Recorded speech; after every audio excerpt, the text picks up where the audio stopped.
Oo na. Alam ko nang sasabihin mo, Ben. Sayang ang oportunidad, lalo't ang daming ospital na may gustong bigyan ako ng internship. Pero nakatanggap kasi ako ng tawag na may kakaiba daw kay Lola Ising. Kung ano-ano nang sinasabi. Lara, alam mo naman 'di ba? Nagiging kakaiba ang mga tao kapag papaalis na. Ano bang sinabi ng doktor? Ano ba daw ang sinabi ng lola mo? Humihingi na ng Santo Olio? Tatawag na ba tayo ng pare para sa huling kumpisal niya? Yung stepmom mo ang tumawag sa akin. May kakaiba daw na sinasabi si Lola. Gaya ng ibinalik nila ang aking lakas para tugisin ang mga nilalang ng dilim. At nakita niya si Lola Ising na nakatayong mag-isa sa may sukal. Talaga naman. Huli nating nakita ang lola mo. Nakarate na sa higaan at sa tubo sa ilong na pinapadaan ng pagkain. Sinusuotan na din ng diaper. Nababalo na siguro ang babaeng yon. Laging naglalasing kasi. Pinatulan mo naman. Ewan ko nga eh. Pero uuwi ako at aalamin kung totoo. Kung ano't ano man, mas magandang ako mismo makakita na nangyayari. At kung talagang nakakatayo na nga siya mag-isa, ikatutuwa ko lang sobra yun. Wish granted yun. Hindi ka na nasanay dun sa lintik na lugar natin. Ang kabaliwan at katotohanan ay parehong pinapaniwala ng mga tao dun nang hindi mo lang nag-iisip at nagtatanong. Mag-aaksaya ka lang ng oras sa pag-uwi mo.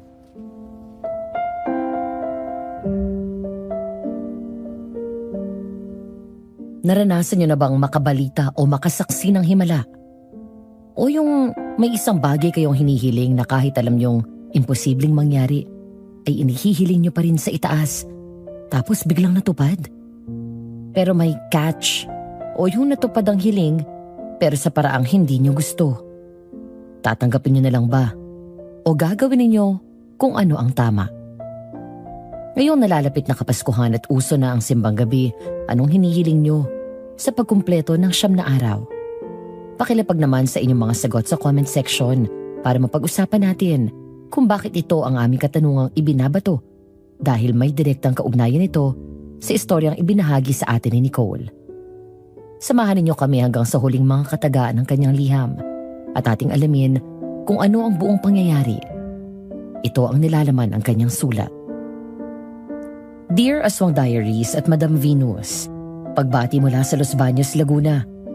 Taga Maynila talaga kami, pero dumayo kami dito para dalawin ang ninong at ninang ko na dito piniling manirahan. Umaga ng December 11, 2025, nung maringgan ako ni Ninong Ben at Ninang Lara na nakikinig sa upload nyo.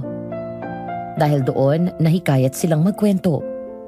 Inilabas pa nga ni Ninang ang matanda na niyang diary at ipinabasa sa akin habang nagkakwento sila ng karanasan nilang dalawa na may kaugnayan sa aswang. Mula sa puntong ito ng aking kwento ay gagamitin ko po ang POV ni Ninang Lara dahil ito po ay base sa diary niya at sa kwento nila ni Ninong Ben.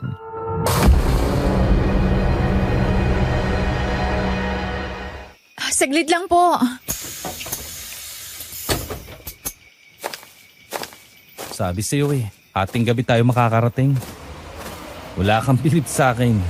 Kung nakinig ka lang sana sa akin, yung first trip ang sanakyan natin. Salip ng last trip. Hindi sana may tricycle na dito. Ben, nagpapasalamat ako na sinamahan mo akong umuwi rito. Pero, pwede tawad na muna sa sermon. Nag-aalala lang kasi ako sa lola ko eh. Okay. Alam mo namang siya ng pamilya ko eh. Sige na, naiintindihan ko na. Eto ang panyo ko. Gamitin mo habang naiiyak ka. Ikaw eh. Nag-aalala na nga ako kay lola, sinisermonan mo pa ako. Pinapaalalahanan lang kita. Nurse ka. Dapat may presence of mind ka. Kung magpapadala ka sa emosyon at magiging padalos-dalos ka, pwede kang mapahamak. Paano ka tutulong? Kaya ko namang pangalagaan ang sarili ko eh. Nasaan ang pangangalaga sa sarili sa ginagawa mong to? Hating gabi ngayon Delikado para sa babayang mag-isa sa daan. Lalo't ganitong oras. Lugar naman natin to, Ben. Dito tayo lumaki. Kailan ka nakarinig na may nangyaring krimen dito? Hindi mo ba napansin? Ang tahimik na masyado. Ngayon nabanggit mo. Bakit nga ba parang wala na ni isang tao rito? Dati kahit ating gabi dito sa lugar natin, may makakasalubong ka pang balot vendor. O di kaya, may mga nagiinuman sa bukana. May curfew na ba? Oo, May curfew na sa lugar na ito. Sino ba kayo?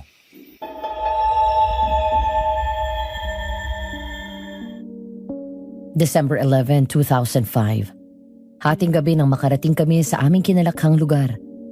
Kagaya ng mga liblib na barangay sa mga probinsya, lumaki kaming walang inaalalang panganib sa lugar namin. Malaya ang mga tao na nakagagala kahit malalim na ang gabi. Pero sa pagbabalik namin sa aming lugar, tila ba napuno ng takot ang mga taga doon. Isang lalaki na medyo may edad na ang lumapit sa amin at may kasungitang sumingit sa aming usapan. Pero nang marinig niya ang boses ni Ben, ay bigla siyang naging friendly sa amin. Pero tumawad pa rin ng sermon.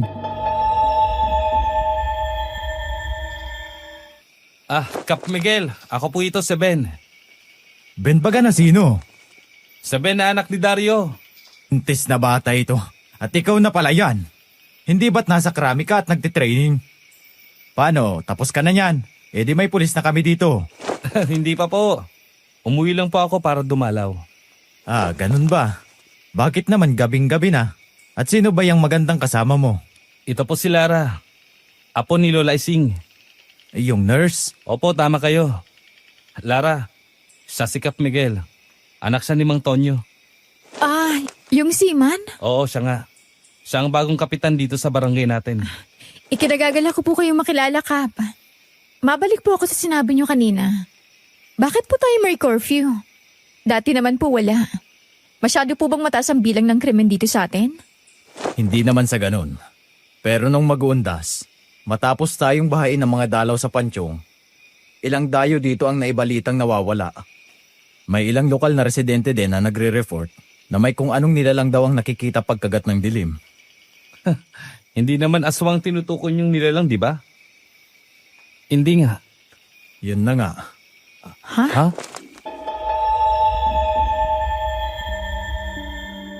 Pareho kaming lumaki sa probinsya, pero nakalakhan namin na ang tungkol sa aswang ay parte lamang ng usapan ng matatanda. Isang bagay na ginagamit na panakot sa mga bata at hindi para maging rason kung bakit may curfew ang lugar namin. Siguro'y bumakas sa matinding pagtataka sa mga mukha namin, kaya dali-daling nagpaliwanag si Kap Miguel sa aming dalawa.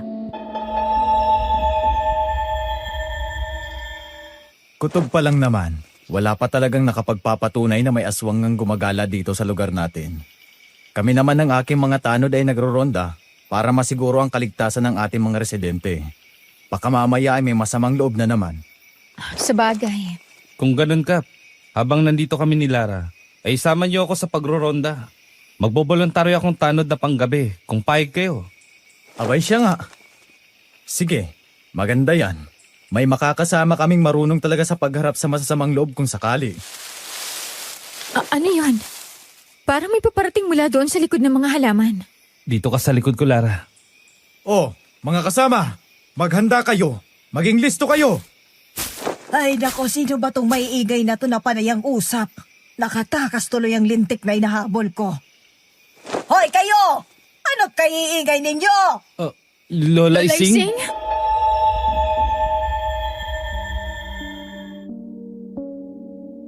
Sabay kaming napasigaw ni Ben nang makita namin si Lola Ising na biglang lumabas sa likod ng nagkakapalang halaman. May hawak siyang kampilan na gawa sa tanso sa kanyang kanang kamay at sa kaliwa naman ay pilak na gasera. Saglit na nanlaki ang kanyang mga mata na kagaya ng samin. Pero agad din yung napalitan ng nakakalokong tawa na mapag-alaman niya kung sino kami.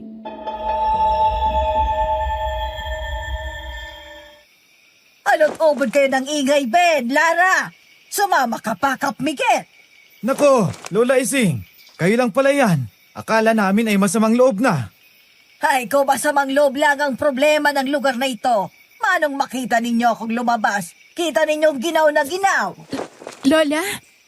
Kayo ba talaga si Lola Ising? Hindi ba ito isang panaginip? Aray! Bakit naman kayo nababatok ng gasera, Lola? O di na paaray ka. Ay, nako. Alam mo na ngayon na hindi ito isang panaginip. Pero, paanong nangyari to, Lola? Ang mabuti pa sumama na kayong lahat sa akin sa bahay. Ipaghahanda ko kayo ng masarap na agahan. Doon na tayo mag-usap. Dahil sa sinabi ni Lola Ising ay ipinakuha ni Kap Miguel ang mobil ng barangay at doon na kami sumakay. Habang binabaybay ng aming sasakyan ang daan papunta sa bahay ni Lola Ising, ay dumungaw ako sa bintana. Halos ganun pa rin naman ang itsura ng lugar na aming kinalakan. Napapaligiran ng puno ng saging at mga puno ng niyog ang magkakabilang tabi ng maaalikabok na daan at may mga baka na nakatali sa damuhan. Napagawi sa ibayo ang tingin ko at nakita kong madilim na ang kalangitan at unti-unti nang nagiging mapusyaw na lila, papabughaw. Dinig na sa paligid ang tilaok ng mga tandang. Hoy, Lara! Baka naman namamatanda ka dyan. Hindi mo na inaalis ang paningin mo dyan sa labas. Namiss ko lang po ang lugar natin, Lola Ising. Kung ano bang pangungulilaan mo sa lugar na ito? Ang tilaok ng manok? Ang mabahong tayo ng baka? Yung mga puno ng niyog na madami-dami na ding nalaglagan ng bunga? Si Lola naman. Siyempre po kahit saan man ako makarating, iba pa din ang lugar kung saan ako lumaki. Mas marami akong alaala sa lugar na to. Ay, kung makasalita kay parang ikaw pang mas matanda sa ating dalawa. Nako, Diyos kang bata ka. Yan kasi, tawa kayo ng tawa. Ay, nako. Nag-alala na naman ang nervyosa. Empermera ka ba talaga? Lola Ising, ano yung empermera? Aba, itong si Benin niloloko yata ako. Ay, hindi mo alam kung ano ang empermera. Nurse, taga-alaga ng may sakit, katuwang ng doktor. Hindi ba't yun ang trabaho mo, Lara? Opo, nag-nurse ako para maalagaan ko kayo. Nandito na tayo. Siguro nga ay tumatanda na ako kahit 25 pa lang ako. Dahil bigla ang baha ng nostalgia sa akin pagpasok ko sa loob ng up and down na bahay ni Lola Ising. Naalala ko noong mga araw na inaalagaan niya ako kahit ang hina ng katawan niya. Ang mga pag-ubo na hindi tumitigil kahit ilang beses na siyang tinignan ng doktor at sinabing wala namang tuberculosis si Lola. Kung di sadyang mahina lang talaga ang baga niya na manipis yung lining noon. Naputo lang pagbabalik tanaw ko nang marinig ko ang mga yabag ni Nakap at marahan akong tapikin ni Lola sa balikat.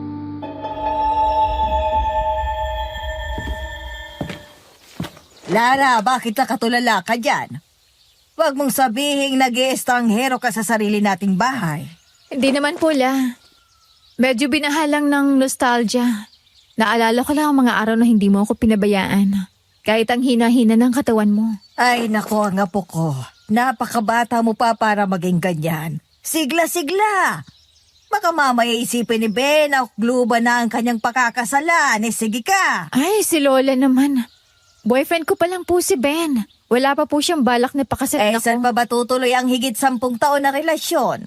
Sa tingin ko'y kinakapaka lang ni Ben. Paano naman kasi? Ako ang laging nasa isipan mo. Tumingin-tingin ka naman sa iba at wag mo akong alalahanin masyado. Si Lola naman.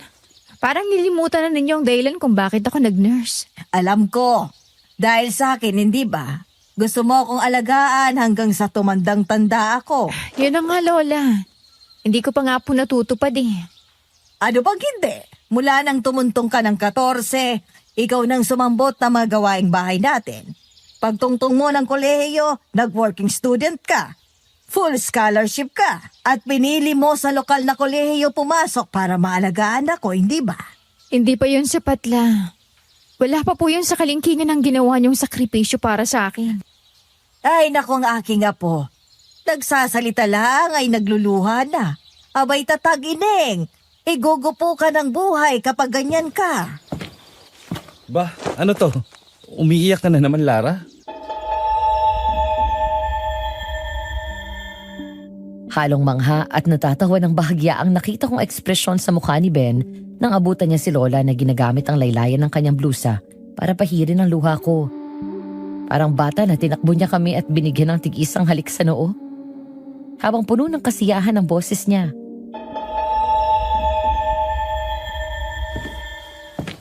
Lola Ising, masaya ako na nakakatayo na po kayo. Bawas alalahanin kay Lara. Alam niyo po ba, kulang na lang ay sa Quiapo Church yan tumira. Halos araw-araw nagsisimba doon. Tapos lahat na yata ng nobena dinasal. Ko, ang batang yan.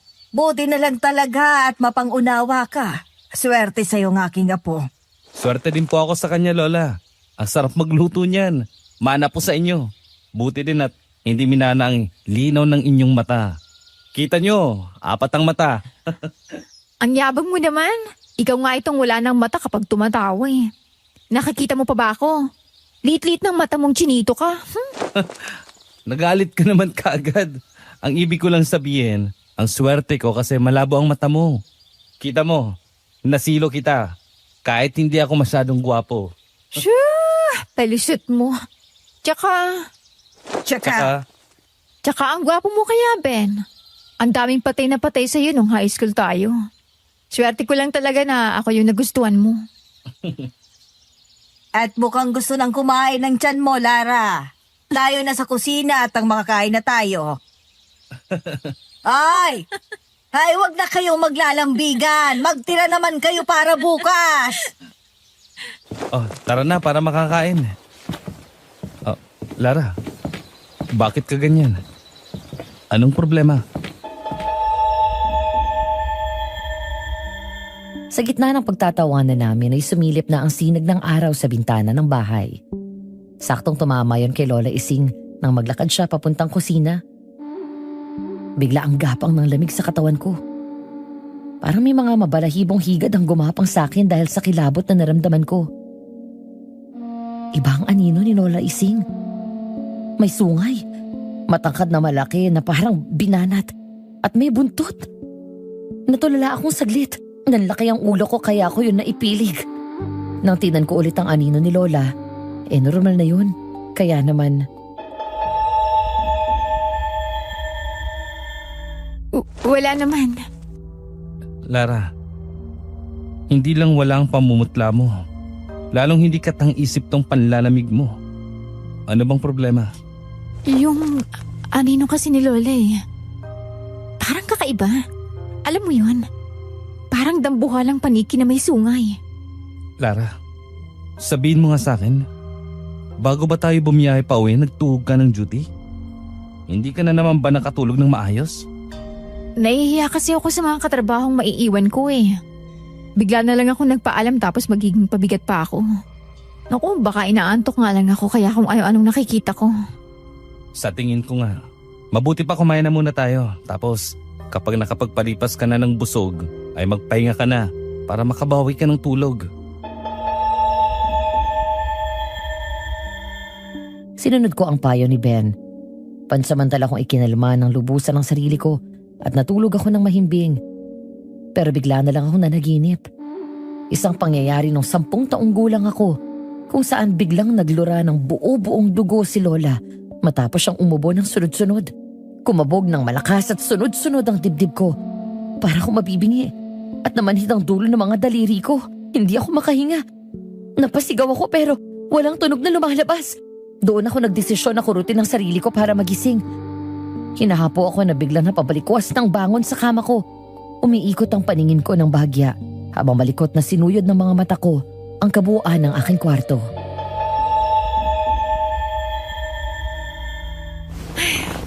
Kumalma ka, Lara.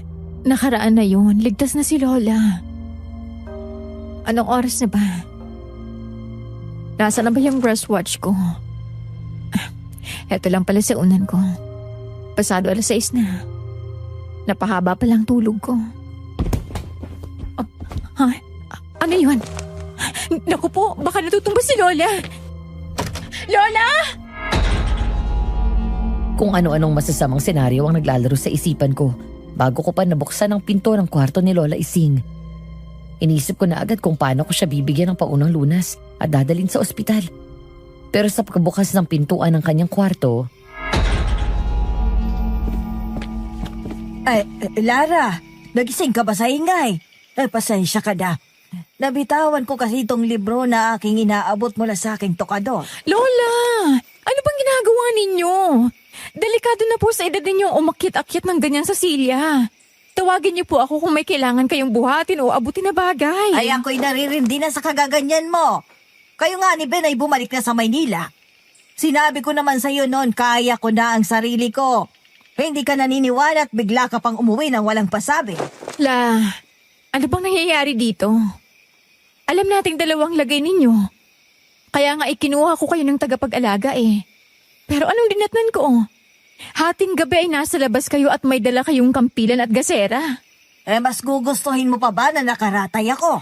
Hindi la. Gusto ko lang malaman kung paano nangyari to. Dahil nung iniwan ko kayo, hindi kayo ganito. Baka naman pwedeng sabihin niyo sa akin. Nag-aalala lang po talaga ako sa inyo. Kung sabihin ko ba sa'yo na tinupad na ang ilang taong pagnonobeda mo, maniniwala ka? Labis ko ipagpapasalamat yun sa puong may kapal, Lola. Ay, ang totoo niyan, Lara. Pinili ako para tugisin ang mga nilalang ng dilim na sumasalot sa lugar natin. Matapos sabihin sa akin ni Lola Ising ang dahilan sa likod ng bigla niyang paglakas, ay tumahimik na lang ako. Pinakinggan ko ang pagkakwento niya. Pinilit kong unawain. Paniwalaan ng walang anumang pag-aalinlangan. Pero matay ko mang isipin hanggang sa mga oras na ito habang sinusulat ko ang diary entry na ito ay kinikwestiyon ng lahat ng natutunan ko sa medisina at sa turo ng simbahan at Biblia ang mga sinabi ni Lola. Lalo na kapag binabalikan ko ang naging takbo ng usapan namin ni Lola ng gabing yun sa hapagkainan. Ibinahagi niya sa akin nung makita siya ni Elena sa sukal. Nagsimula ang lahat sa isang boses na narinig niya habang nakaratay siya.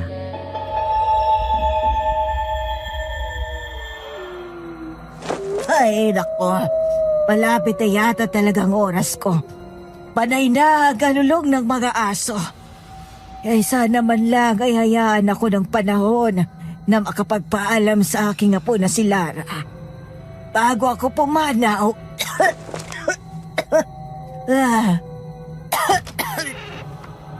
Sinong nandyan? Rika, ikaw ba yan? Pasensya ka na kung hindi ka makatulog dahil sa kaubo ko. Alam kong hindi kasama sa ibinayan sa'yo ni Lara ang mapuyat gabi-gabi. Ba't saan nanggaling ang mga yabag na yon?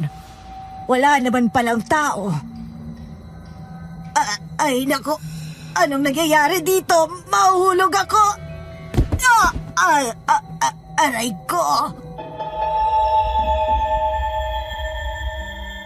Bigla na lang, parang inuugoy ng malakas ang kama ni Lola Ising. Yung parang bangka na nakasalubong ng malalakas na alon. Bayolente, marahas. Ilang uga pa at nahulog si Lola sa sahig.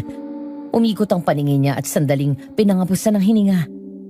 Kwento ni Lola sa akin na may narinig siyang malabulong ng hangin na boses. Pinapatayo siyang pilit. Nang umiling siya at sinabi niyang hindi niya kaya, naramdaman niyang may nag-angat sa kanya at itinayo siya sa kanyang mga paa. Namalayan na lang niya na may hawak na siyang kampilan at nasa sukal na siya. May nilalang na pinupugutan ng ulo.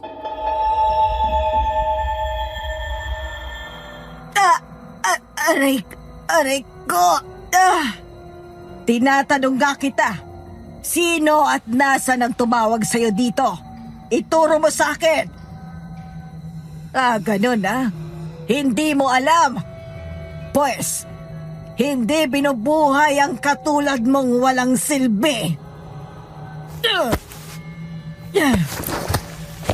Ramdam ko ang pagdaloy ng lakas sa akin.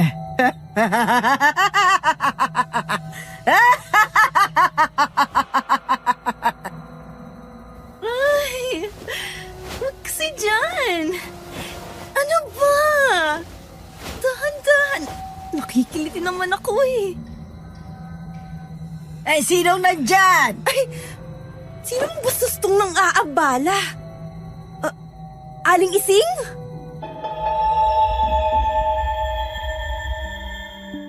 December 12, 2005. Pinoproseso pa ng utak ko ang katotohanan sa likod ng mga sinabi sa akin ni Lola Ising. Naniniwala si Lola na ang pagiging manunugis niya ng aswang at mga nilalang ng dilim ang sagot sa aking panalangin na palakasin siya at pahabain pa ang kanyang buhay. Dapat ay makaramdam ako ng saya, di ba? Pero hindi. Iba ang pakiramdam ko. Sinubukan kong lumabas. Baka sakaling makatulong sa pag-iisip ko pero maging yun lalo lang nakadagdag. Nung marinig ko ang usap-usapan ng mga tao tungkol kay Lola Ising, Bandang tanghali yun at naglalakad-lakad ako sa may labasan.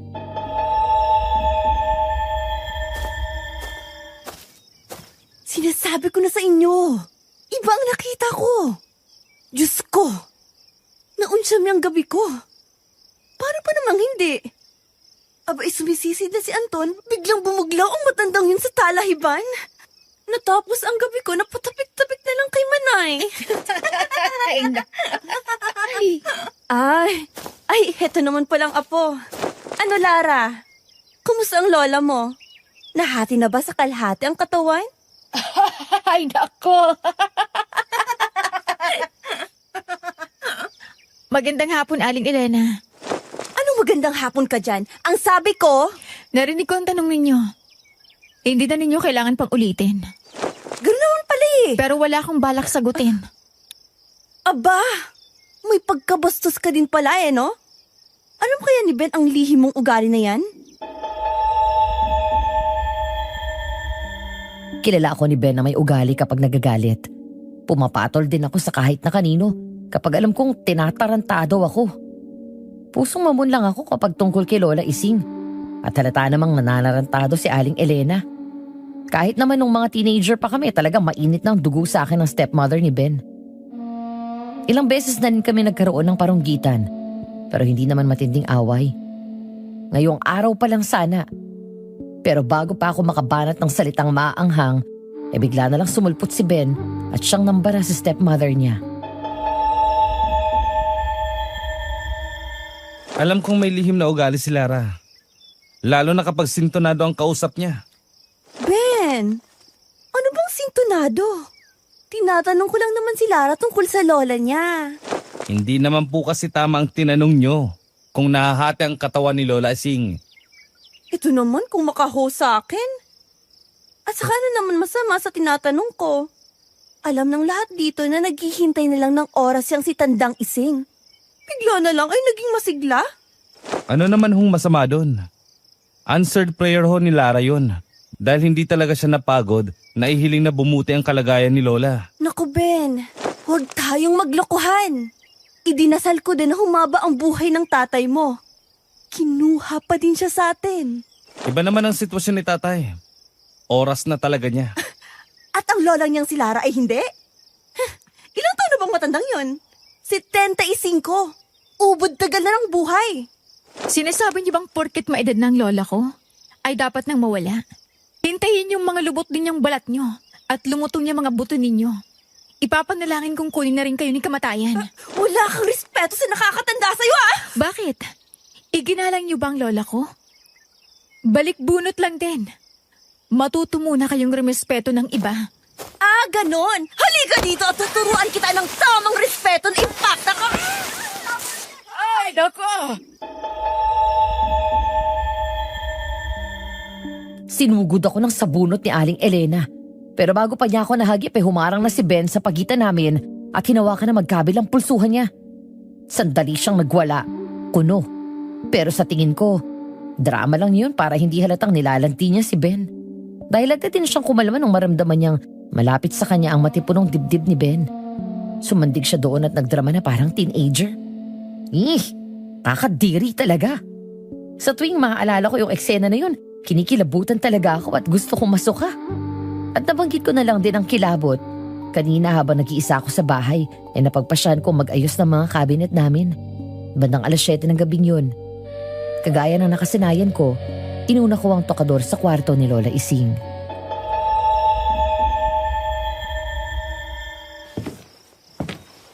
Ha? Bakit naman nasa itaas ang mga duster ni Lola? Mamaya aakit na naman ng silyo yon para maabot ang mga to. Teka nga't mailipat. Dapat kasi dito mga to sa mas madaling maabot eh. Garapan ba yun? Teka nga't mapulot. Baka mahalaga yun kay Lola. Fetus? Akin na yan! Lola? Biglang hinablot ni Lola Ising ang bote ng fetus mula sa kamay ko. Pero hindi yun ang ikinakatakot ko, kundi ang paraan ng pananalita niya na may kasamang angil at ang ekspresyon ng mukha niya na puno ng galit. Bagay na kahit kailan hindi ko pa nakita kay Lola. nabigla din ako sa bilis ng galaw niya. Sa isang iglap ay natawid niya ang pagitan ng layo ng pinto ng kwarto at tukador kung saan ako nakatayo. Nang nasa kamay na niya ang bote ay biglang naging malambing ang boses ni Lola. Animoy ipinagmamalaki pa niya ang fetus sa akin. Ang ganda niya, hindi ba? Lola, bakit may fetus sa cabinet ninyo? Aanin ninyo yan? Shh! Huwag kang maingay. Katuwang ko ang isang ito sa paninilo ng mga maligno. Natutulog lang siya. Alam mo pa, hinihintay niya ang mga ibibigay kong laruan at gatas sa kanya. Lola, patay na po ang isang yan. Hindi siya patay. Ay, huwag mo nang sasabihin yan. Baka magtampo ang isang to. Napakagatlabi na lang ako. Nakakatakot ang paraan ng paghimas ni Lola sa garapon. Na para bang buhay yun at nararamdaman ng marahang mga haplos na binibigay niya. Nang magsimula si Lola na humimig ng isang hele, ay umalis na ako. Hindi ko kayang sabihan si Lola na nawawala na siya sa sarili. Ngayong gabi hindi ko na naayos ang aking pagdarasal. Paano naman kasi, hindi na tumigil ang pag-alulong ng mga aso sa aming paligid. Panay din ang paglagabog ng kung ano sa bubong ng bahay namin. Pero ang talagang gumulo sa akin ay yung nangyari nung mag-umpisa akong magdasal sa loob ng kwarto ko.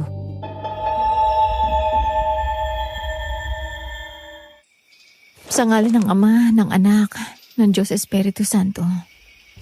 Teka nga, mamaya magising si Lola sa pagpalo ng bintanang to eh. Ay, talaga naman. Ang alam ko isinara ko to ah. Ha? Si Lola ba yun? Ano namang gagawin niya sa labas ng ganitong oras? At mukhang sa talayban pa talaga dadaan ha. Talaga naman oh. Lola! Voce miam aude, imperium meum sequere. Tugisin mo sila at ituro sa akin ang daan. Umayo ka! Tutugisin natin sila!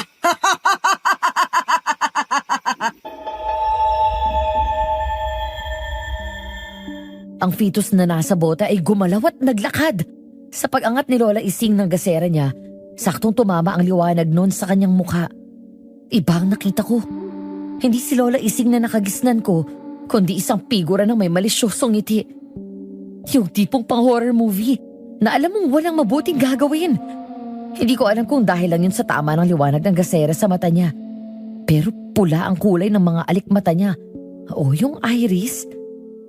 Nang makalayo ng konti si Lola ay nagdesisyon akong tiktikan siya. Iba kasi yung pakiramdam ko. Naglagay din ako ng rosaryo sa kanang bulsa ko. Ilang minuto ding naglakad si Lola hanggang sa nakasapit siya sa may paanan ng bundok.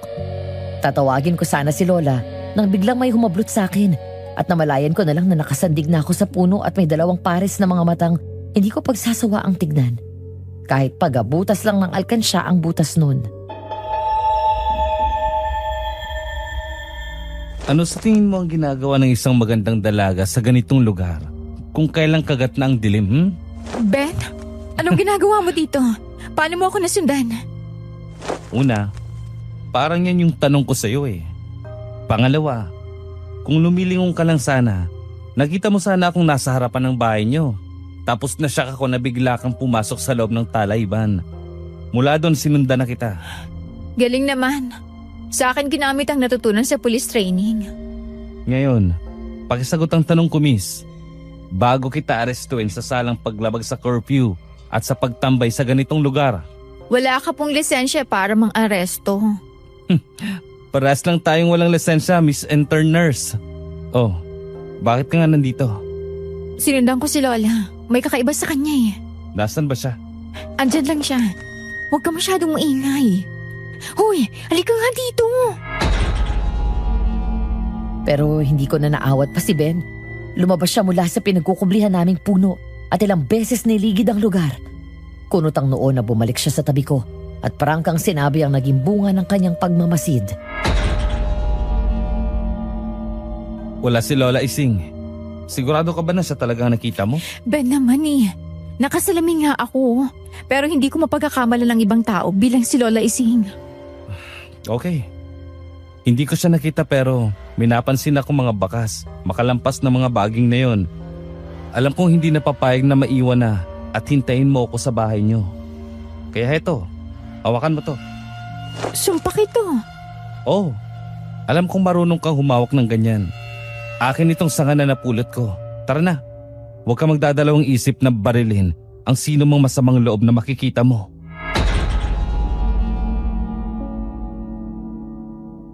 Pinuntahan namin ang sinabi ni Ben na lugar kung saan niya nakita ang mga bakas. Sinenyasan ako ni Ben na magiging listo. Sa kanya hinawi ang malakurtinang baging at lumampas doon. Sandaling nawala sa paningin ko si Ben, pero agad ding lumusot ang kamay niya at kinumpayan akong lumapit. Nung malampasan ko ang baging, ay isang maikling lagusan ang aking nakita. Magkasunod kami ni Ben na dahan-dahang naglakad patungo sa dulo nun. Pero bago pa namin lubusang marating yon, nakarinig kami ng malakas na ungol. Kasunod ang boses ni Lola Ising. Nagkatinginan kami ni Ben sandali at yun ang naging hudyat namin para manakbo patungo sa direksyon na pinanggalingan ng ungol. Ang taas ng talahib. Nasaan na ba sila? Ano yun? Parang ungol na mabangis na hayop. Ngayon naman, hagupit ng latigo. May nagte-training ba ng leon dito? Nagkaharap na din tayong dalawa sa wakas. Boses ni Lola Ising yun ah. Doon sa may dulo, bandang kaliwa. Ben, natumba si Lola. Larayon, may bultong nananakbo doon. Paputukan mo! Kagaya ng napag-usapan namin ni Ben, walang pag-aalinlangan kung ipinutok ang baril sa direksyong na itinuro niya. Isang bulto ang nakita naming natumba, pero agad ding tumayo at nanakbo palayo. Kinuha ni Ben sa akin ang sumpak at hinabol ang palayong figura.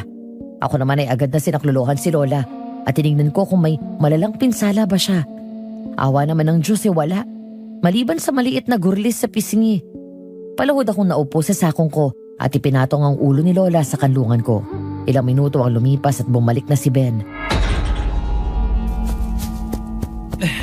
Hinabol ko ang gago pero Pero, baka napaglaruan lang ako ng anino sa paligid. Dahil limitado ang liwanag doon sa may batis pero ibang nakita ko. Hindi tao. ha? Paano hindi tao? Parang isang dambuhalang insekto. Isang alimaw. Nakainom ka ba? Oo siguro. Konti lang naman kanina. Ewan ko. Baka namamalikmata lang ako. Tayo na nga. Baka mamaya matuluyan pa ako mabaliw. At maging kung anong nilalang din ang maging tingin ko sa inyo ni Lola Ising. Binuhat ni Ben ang walang malay na si Lola Ising at sinamahan niya kaming umuwi. Ilang minuto pa lang naming naaayos ang higaan ni Lola Ising ay nagising na siya. At sa pagkabigla namin ni Ben ay dinalahit siya ng ubo gaya ng dati.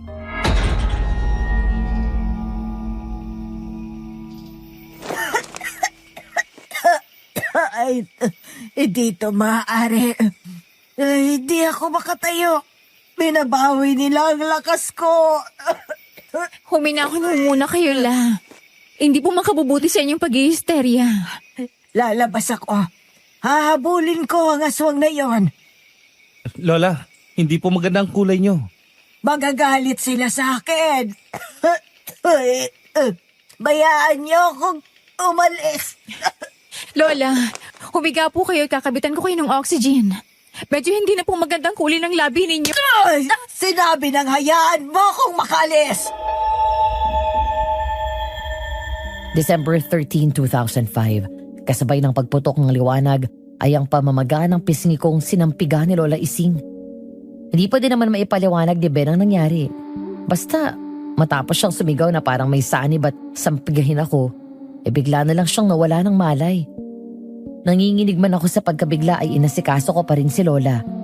Kinabitan ko siya ng oxygen at tinawagan namin ang doktor niya para makabitan siya ng swero. Nasa likod bahay ako at pinapanood ang pagtingkad ng sinag ng araw nang balabalan ako ni Ben ng kumot sa balikat at abutan ng mainit na kape. Pagkatapos ay tumabi siya ng upo sa akin. Salamat, Ben. Kamusta na yung pisngi mo, Lara? Masakit. Nanginginit.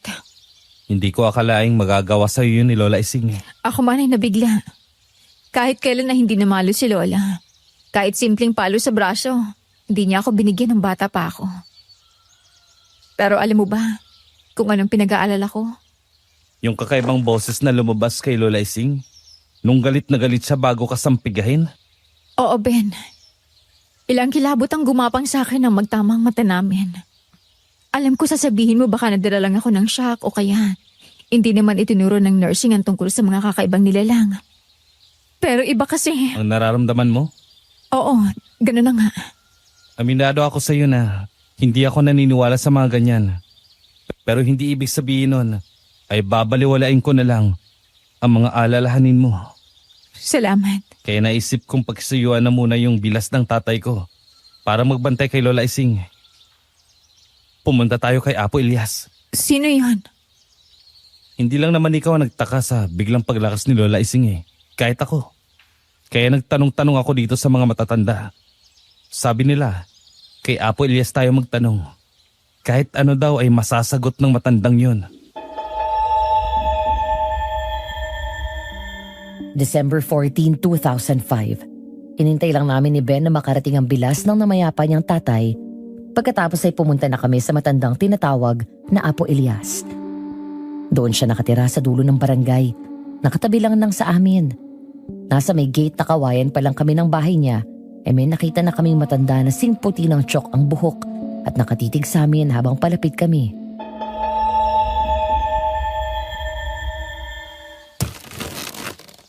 Magandang umaga po.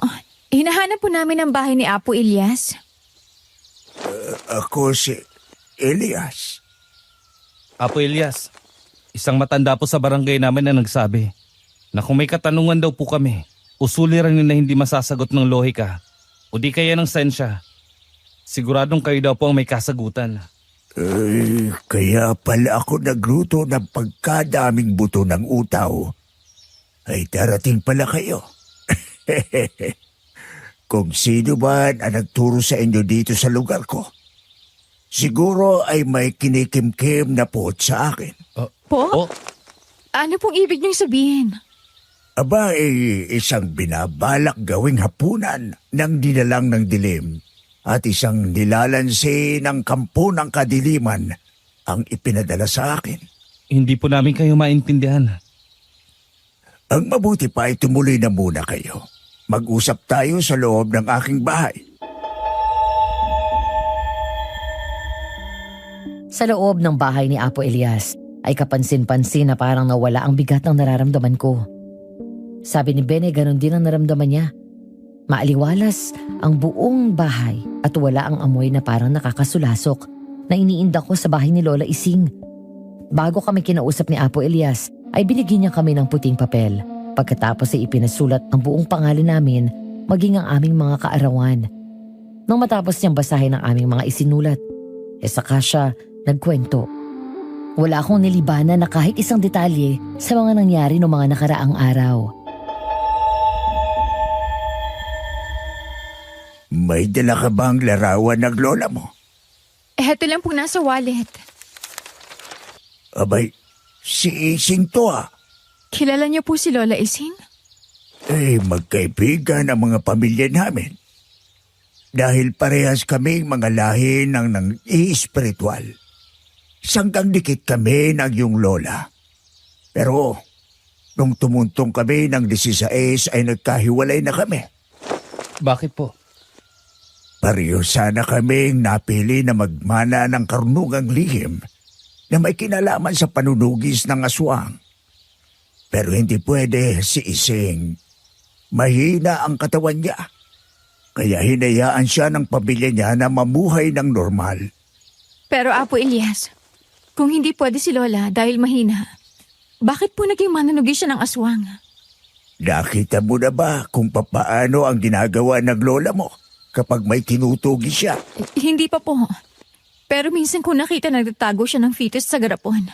Tapos, Naalayan niya ng gatas at mga laruan na parang buhay pa yon.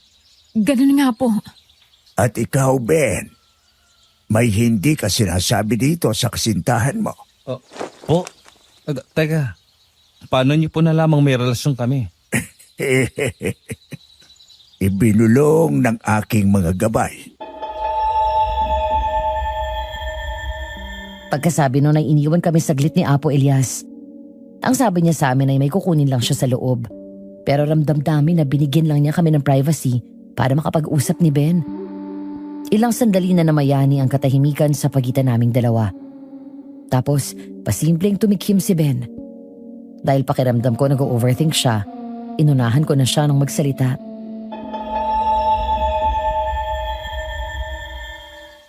Alam kong hindi ka nagtataksilo ng bababae. Pero, alam mong ayaw na ayaw kung naglilihim ka sa akin. Lalo't may kinalaman sa buhay mo. Problema man yan o kapahamakan.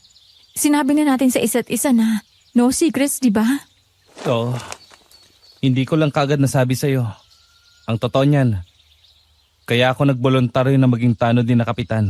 Dahil sa bago ka pa man umuwi sa barangay natin, ay may nangyayari ng kakaiba sa bahay. Yung stepmother mo? Oo. Medyo nagiging weird kasi siya. Minsan nang umuwi ako, nahuli ko siyang inaamoy ang t-shirt ko na pinaghubaran.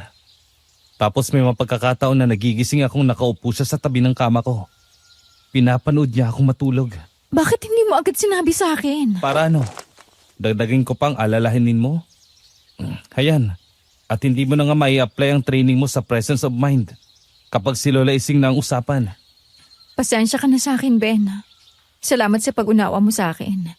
Pero sana tandaan mo na kahit anong bigat ng dala ko, lagi kang may puwang sa buhay ko.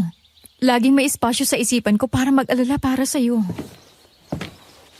At laging may paraan ang mga kampo ng kadiliman para makapanloko ng mga inosenteng tao na kagaya ninyo. Pagkasabi ko noon ay naglapag ng isang malaking serving bowl si Apo Elias sa coffee table na nasa harapan namin. Puno yun ng nilagang buto ng utaw. Inutusan niya kaming kumain noon. Kung anong edad namin ay siyang bilang ng buto ng utaw ang dapat naming kainin. Habang kumakain kami ay nililibang niya kami sa pakikipagkwentuhan hanggang sa ako ay nakakain na ng 25 butil at si Ben naman ay naka 27.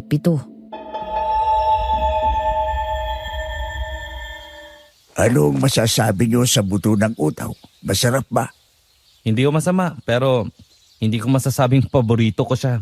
Ikaw, Lara, anong sa tingin mo? Okay naman. Sa tingin ko'y pwede itong alternative snack. Ngayon niyo tingnan ang mga butil ng utaw na natira sa lalagyan. Anong nangyari? Bakit nagkaganyan ang mga yan? So bago po natin ipagpatuloy ang pagbabasa ng kwento ni Nicole tungkol sa karanasan ng kanyang ninang Lara at ninong Ben, ay nais naming magpasalamat sa inyong walang sawang suporta, pagtangkilik at pagmamahal sa Aswang Diaries. Huwag niyong kalimutang suportahan din ang ating sister channels na Kwentong Takip Silim, Sitio Pangil, Sitio Bangungot, Aswang Confessions at ang pinakabago nating channel, ang Aswang Radio at Miss Ami, Aswang Love Stories. Para palaging updated sa ating latest uploads, hit that subscribe button at notification bell at mag-comment naman kayo para magkakwentuhan tayo. Hihintayin namin kayo sa comment section. Muli ang aming taus-pusong pasasalamat sa inyong lahat. At ngayon, balik na tayo sa pagbabasa ng kwento tungkol kina Ben at Lara base sa sulat ng kanilang inaanak na si Nicole. Nabigla kami sa nangyari sa mga natitirang buto ng utaw. Nanuyo ang karamihan doon. Ang iba'y nagkaroon ng itim na amag. Nakakita din kami ng mga uod na gumagapang sa serving bowl. Nagpapakawala din yun ng amoy umok at asupre na kahalintulad ang naaamoy ko sa bahay namin ni Lola Ising. Ay, naku Ising. Anong nangyari sa'yo? Apo Elias, ano pong ibig sabihin nito? Bakit po nagkaganyan ang mga buto ng utaw? Sinyalis na may presensya ng kasamaan sa paligid ninyo. Hindi pa naman ganong kasama ang lagay ninyo. Pero hindi ito maaaring ipagsawalang bahala. May magagawa po ba kayo para sa amin? Sa ngayon ay wala pa. Hindi natin gugustuhin manggulo ng bahay ng langgam kung guyam pa lang naman ang ating kalaban. Ganun po ba? Pero may pagagawa ako sa inyo. Huwag kayong mag-alala. Kung sakaling may masamang pagbabago sa sitwasyon, ako na mismo ang darating sa inyo. Hindi na ninyo ako kailangang pangpuntahan. December 15, 2005. Nitong umaga ay nagawa ko ng isaboy ang mga buto ng utaw sa pinadala ni Apo Elias sa amin. Yun yung mga nabulok na utaw matapos sa amin kainin ni Ben. Hinati yun sa 2 lalagyan at isang ibinigay sa amin. Binilinan kami na isaboy namin yon sa paligid ng mga bahay namin kapag papasinag na ang araw habang nagdadasal ng sumasampalataya. Bandang madaling araw ay gising na si Lola Ising. Hindi pa din niya maitayo ang kanyang mga binti. Pero masigla siya at magana kumain. Hapon na nang dumalaw si Ben. Sa likod bahay kami nag-usap para panoorin ang paglubog ng araw at para hindi makaabala sa pagtulog ni Lola.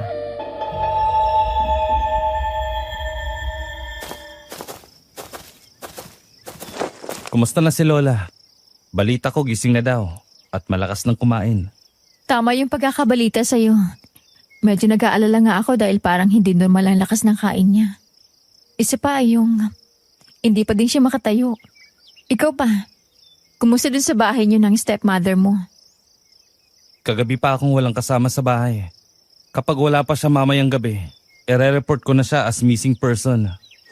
Saan kaya nagpunta yung stepmother mo kung ganon? Wala pa daw pinagpaalamanan? Kahit mga barkada niya sa chismisan, hindi alam kung nasan siya. Kundi lang sa alaala ni tatay. Hindi ko nahahanapin ang babaeng yun.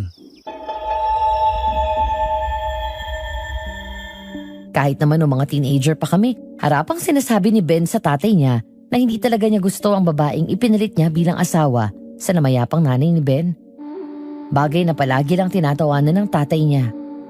Katunayan nga niyan kahit kailan hindi itinuring ni Ben na kapalit ng nanay niya si Aling Elena.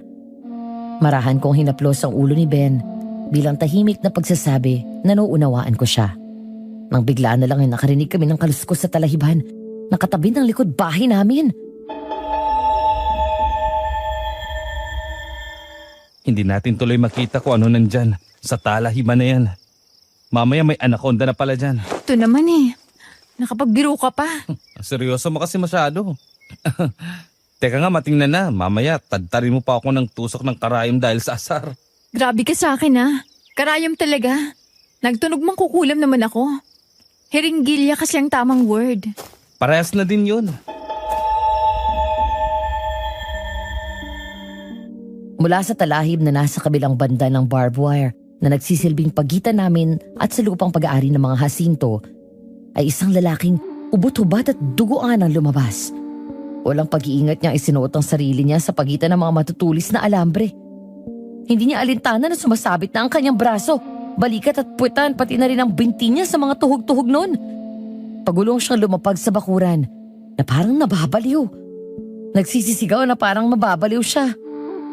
Sinasabi niya may dambuhalang insekto ang gusto siyang lamunin. Kinailangan ko pa siyang bigyan ng isang malakas na sampal para lang makausap namin siya ng maayos. Nang sa wakas ay kumalma na ng bahagya ang lalaki, ay tinawag na namin si Cap Miguel. Sinuyod na namin ang kabuuan ng lupa ng mga Jacinto. Ipinaputol ko na din ang mga talahib. Pero wala kaming nakitang kahit anumang pwedeng maging lead. Iniisip ko, baka may ibang hinithit ang isang yan. Paano yan? Di ipapadrug test niyo pa siya? Oo, ano't ano man. Takot pa din na magiging hatid nun. Kung positibo siya sa ipinagbabawal na gamot, ibig sabihin ay may mga masasamang puwersa nang nandito. At kung negatibo naman, ay may kakalat-kalat na mga nilalang ng dilim. Pagkakaguluhan ng lugar natin ng mga taga-media niyan. Kapag napatunayang may aswang sa lugar natin. Kung magkagayon man, ay gagawan natin ang paraan na pasinungalingan yon. Kailanman ay walang mabuting nagawa ang mga taga-media sa pagkakalat ng mga ganong bagay. Gagawin lang nilang material yon para sa mga istorya nila at paiperahin. December 16, 2005. Unang araw ng simbang gabi. Kagaya ng nakasanayan ko ay sumimba ako. Inihanda ko ang wheelchair ni Lola at niyaya ko siyang magsimba. Pero sabi niya, mabigat ang pakiramdam niya at hinahapo siya. Kaya naman ako nalang mag-isa ang lumakad. Matapos ang misa ay sinurpresa ako ni Ben nang salubungin niya ako sa may gilid ng simbahan. May dala siyang plastic na naglalaman ng puto bumbong at bibingka.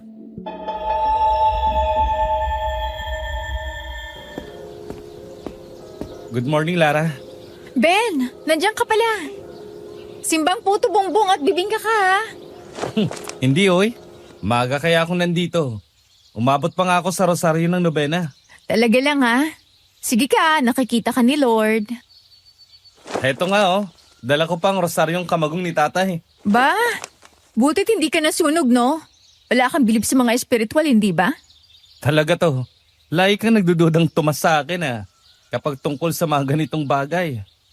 Oo, wala akong bilib sa espiritual, pero may pananampalataya ako sa Diyos. Masisisi mo ba ako? Ikaw tong hindi naniniwala sa mga maligno. At mga ibang bagay na hindi parte ng logical reasoning. Iba naman si Lord. Ang daming patunay na totoo si Lord. Kita mo, ilang bilyong tao ang nabubuhay sa mundo. Itong mga bagay na nilalakaran natin, yung hangin nilalanghap natin. Saka lang ako maniniwala sa aswang kapag nakakita na ako. Ha? Kung ano daw ang sinasabi ng bibig, siyang sinasapit. Alakan yan, kapag talagang nakakita ka ng aswang. Kapag nakakita ako, siguraduhin niyang hindi kayo ni Lola Ising ang target niya. O di kaya, ako ang gusto niyang gawing hapunan. Hindi ko man siya mapatay, sisiguraduhin kong malala ang tama niya. Tawid na tayo, sabi ng tanod. Ang liit na nga ng kalsada rito. Nagpadala pa talaga ng tagatawid si Kap Miguel. Pakulo niya yan para hindi halata na nagmamanman sila. Dahil magkasama naman kami ay minabuti namin na maglakad na lang. Pagbibigyan na rin sa mga matatandang kailangan ng tricycle. Isa pa, hindi naman na ganun kadilim sa daan dahil sa mga parol at ilang bahay na naglalagay ng Christmas lights sa harap ng mga bahay nila. Nagbubuskahan pa kami ni Ben habang naglalakad nang may maulinigan kaming mahinang iyak ng sanggol sa di kalayuan. Pero nung pakinggan namin ng maayos, napagtanto namin na sa damuhan yun ang gagaling. Magkasabay kaming pumaling at papasok na sana sa talahiban nang bigla akong may maalala. Hinagip ko ang braso ni Ben. Lara, bakit? Ben, parang iba ang kutob ko eh. Magtuwag na lang tayo ng tanod. Ilang minuto lang naman kung tatakbuhin natin ang tanggapan ni Kap. Pero nandito na tayo. Kawawa naman yung baby, umiiyak oh. Sige, pero ilabas mong kamagong na rosaryo mo. Okay. Ipinulupot ni Ben ang rosaryo sa kanang kamay niya at pinasok na namin ang talahiban. Hanggang sa makita namin ang isang bakanting bakuran. May basket na nakalapag doon kung saan nanggagaling ang uhan ng sanggol. Pero bago pa kami makalapit, ay isang maliit na bulto ang biglang tumalon sa mismong tabi ng basket. Hubad yun. Halong abuhin at berde ang kulay ng balat at may iilang hebla ng buhok sa ulo. Pumasok agad sa isipan ko yung nilalang na nasa foreign film na nag-aagawa ng singsing. Susugurin na sana namin ang nilalang para iligtas ang sanggol sa basket nang makarinig kami ng naglalatin. Paglingon namin,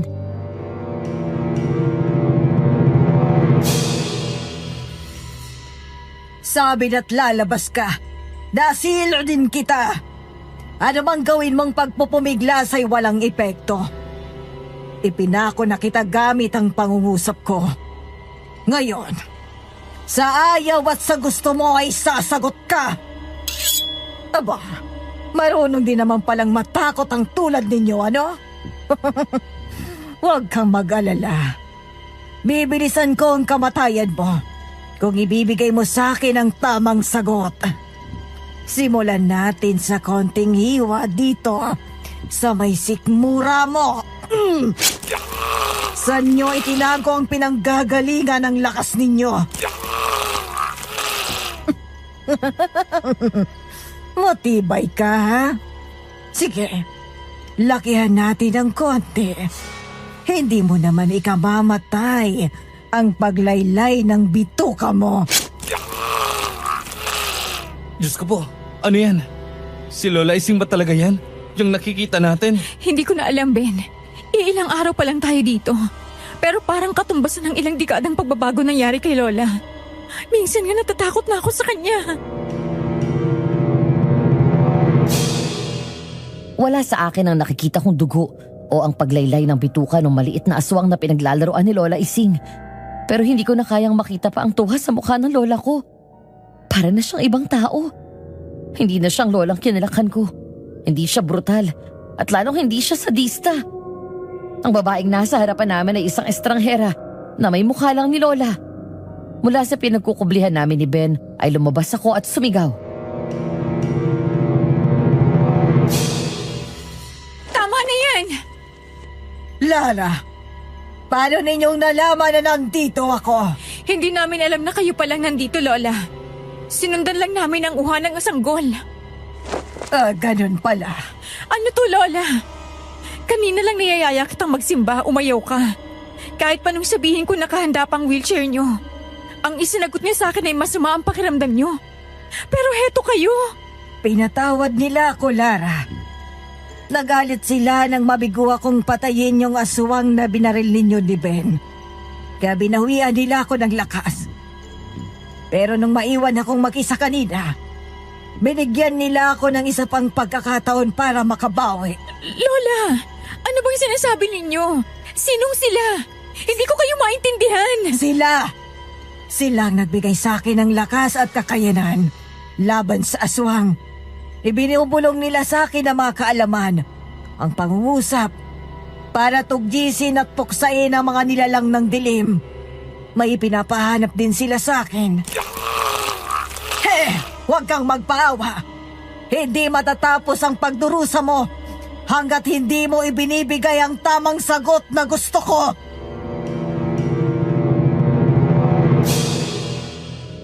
Pagkasabi nun ay dumukot ng asin si Lola Ising sa belt bag na nakakabit sa bewang niya. Dahan-dahan niya yung pinapatak sa nakalaylay na bituka ng paralisadong nilalang. Bawat patak ng butil ng asin sa malalubid na pulang bagay na nakasilip sa nakabukang hiwa ay naghahatid ng nginig sa buong katawan ng maliit na aswang. Hindi na yun gawain ng isang matinong tao, kundi ng isang sadista na natutuwa sa pananakit ng iba. Kahit si Ben na hindi na rin nakatiis, lumapit siya sa amin at sinabihan na si Lola Ising.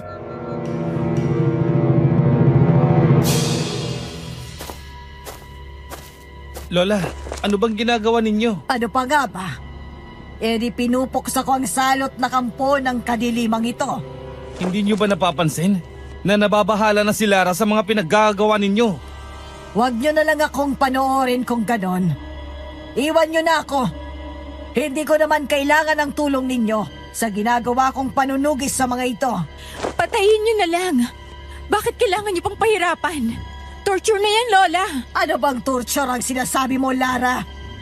Ginagawa ko lang naman kung anong ginagawa ng isang manunugis ng aswang. Hindi na panunugis ng aswang ginagawa mo, kung hindi pangangatay.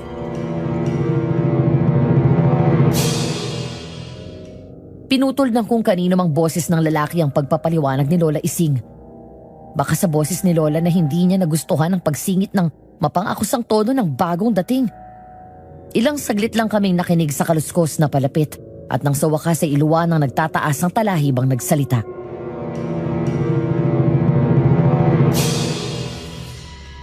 Sinong nandyan? Anong sino ang sinasabi mo, Ising? Ako ito si Elias. Huwag mong sabihing dalimutan mo na ang boses ko. Elias, anong ginagawa mo dito? Kailangan kitang makausap, Ising. At ikaw, manahimik ka na. Tinatapos ko na ang pagdurusa mo. Morere et redere unde veniste. Huli ko ang isang yan, Elias. Sa susunod, sana huwag ka nang makialam. Hindi yon sa pakikialam. Ginawa ko lang ang trabaho ko bilang isang manunugis ng aswang. Wala tayong pinagkaiba, Elias. Meron. At malaki ang pagkakaiba natin.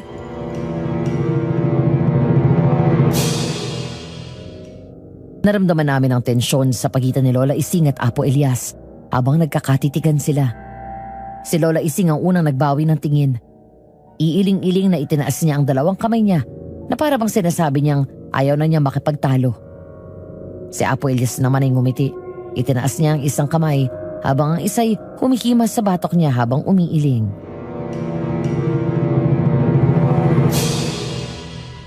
Hindi ko akalaing aabutin kita sa ganitong sitwasyon, Ising. Ako man ay hindi makapaniwala na magkikita pa ulit tayo. Kumusta ka na ba? Naghahabol ka pa din ba ng mga aswang? Matagal-tagal na akong tumigil sa ganyang gawain, Ising. Albularyo na ako ngayon. Humina ka na, Elias.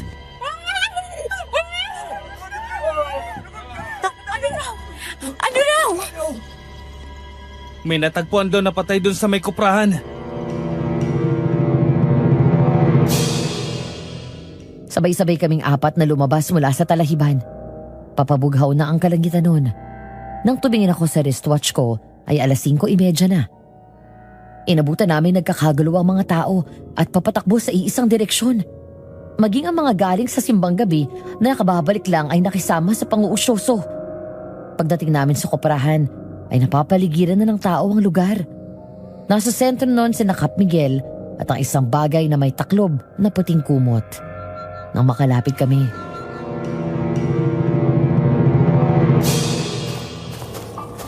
Teka lang ho, padaan muna. Kap Miguel! Ben, butit dumating kayo. Si Apo Ilyas ba yung kasama nyo? Opo, kilala niyo pala siya. Si Lola Ising ba yan? Ako nga. Ano't para kayong nakakita ng multo, Kapitan? Balita ko ay nakaratay kayo. Nakatayo na ako ngayon. Ano nangyari dito? Narinig ko may natagpo ang patay daw dito sa kuprahan. Oo, kami nung isang tanod ko ang nakatagpo habang nagronda kami. Pero may ilang isyosero ang nakapansin at nagsisisigaw. Kaya dinumog ng tao. Buti na lang at natakpan agad namin ang katawan. Bakit pabulong, Kap? May problema ba? Pag-usapan natin yan mamaya sa barangay hall. Dalhin mo na sina Lara, Apo Ilyas at Lola Ising. Tingin ko'y hindi ito simpleng pagpaslang. Kakailanganin natin ang tulong ng mga tao na may alam sa di pangkaraniwan. hinintay lang naming makuha ang bangkay. Pagkatapos ay sumakay na kami sa mobil para pumunta sa barangay hall. Pagdating namin doon ay dumiretso na agad kami sa pribadong opisina ni Kap. Nagpahanda siya ng kape at nang maibigay na yon ang tanod sa amin, ay inilak niya ang pintuan ng kanyang tanggapan. Isang closed-door meeting ang nangyari. Hindi ba't nung bandang hapon ng 15? Kahapon, Kap. Oo, kahapon. May isinorender kayong lalaki sa amin, di ba? Yung hubad-hubad na naghihisterya at nagsasabing kakainin siya ng dambuhalang insekto. Yun nga po. Siya ang bangkay na natagpuan ngayong umaga. Diyos ko po. Kaya pala pamilyar ang mga tattoo sa katawan ng bangkay na pinatingnan niyo sa amin. Ganun nga. Anong masasabi mo, Apo Ilyas? Base sa mga sugat na nakita ko, gawa ng isang mandarangkal ang pagpaslang. Ano po yun? Isang dambuhalang insekto. Kamukha yun ang tipaklong pero nakatayo. At may mga biyas na animoy, mga kamay. Isang praying mantis. Yun na nga. Kung ganon, Elias, siguro naman ay nauunawaan mo na ako kung bakit ko tinanggap ang misyong ibinigay sa akin. Kailangan ko na talagang sipagan. Kung hindi, baka lalo pang dumami ang mga salot na aswang dito sa lugar natin. Hindi ito ang tamang lugar para pag-usapan natin yan, Iseng. Anong gusto mong gawin namin, Kap? Tulungan niyo kami, Apo Ilyas. Kayo ni Lola Ising. Babayaran ko kayo kahit magkano basta't matapos lang ang problemang ito sa lalong madaling panahon. Hindi pa nga namin nabibigyan ng kasagutan ng kaso ng mga nawawalang dayo ng undas. Sa tingin ko magkakakonekta ang mga pangyayaring ito. Hindi ninyo ako kailangan bayaran. Pero hihingin ko sana ang permiso nyo, Kap, na makakilos ako ng malaya dito sa barangay mo. Huwag kang mag-alala, iingatan ko ang kilos ko. Kahit pa hindi kayo masyado mag-ingat, basta't huwag niyo lang ilagay sa kapahamakan ng mga residente dito. Gawin niyo ang sa tingin niyo ay tama. Lara, Ben, nakakayaman. Aadahin ko na din kayo. Walang problema, Kap. Makaaasa kayo na tutulong kami sa abot na makakaya namin, Kap. Siya nga pala. Nakuha namin ito sa loob ng nakakuyom na kamao ng biktima. Saan niyo ba nakuha ang bagay na yan?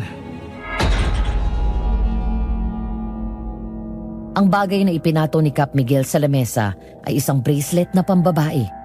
Gawa yon sa tunay na ginto at may makapal na plata. Sa gitna kung saan nakaukit ang isang pangalan. Nanginginig ang kamay ni Ben ang pulutin niya yon mula sa mesa ni Cap. Ako naman ay napasinghap na mabasa ko din ang pangalang nakaukit doon. Ben, hindi naman siguro sa kanya yan. Gusto ko mang umayon sa iyo pero nagsusumigaw ang katotohanan. Pagkakita ko sa nakaukit sa likod ng bracelet na to, Lara, kay Elena ang pulseras na to. Dahil ang petsang nakaukit sa likod nito ay yung araw na nagkakilala sila ni tatay. Kung ganon, kasama ng lalaking yun si Aling Elena nang mapaslang siya ng aswang. Maaaring si Elena ang mandarangkal.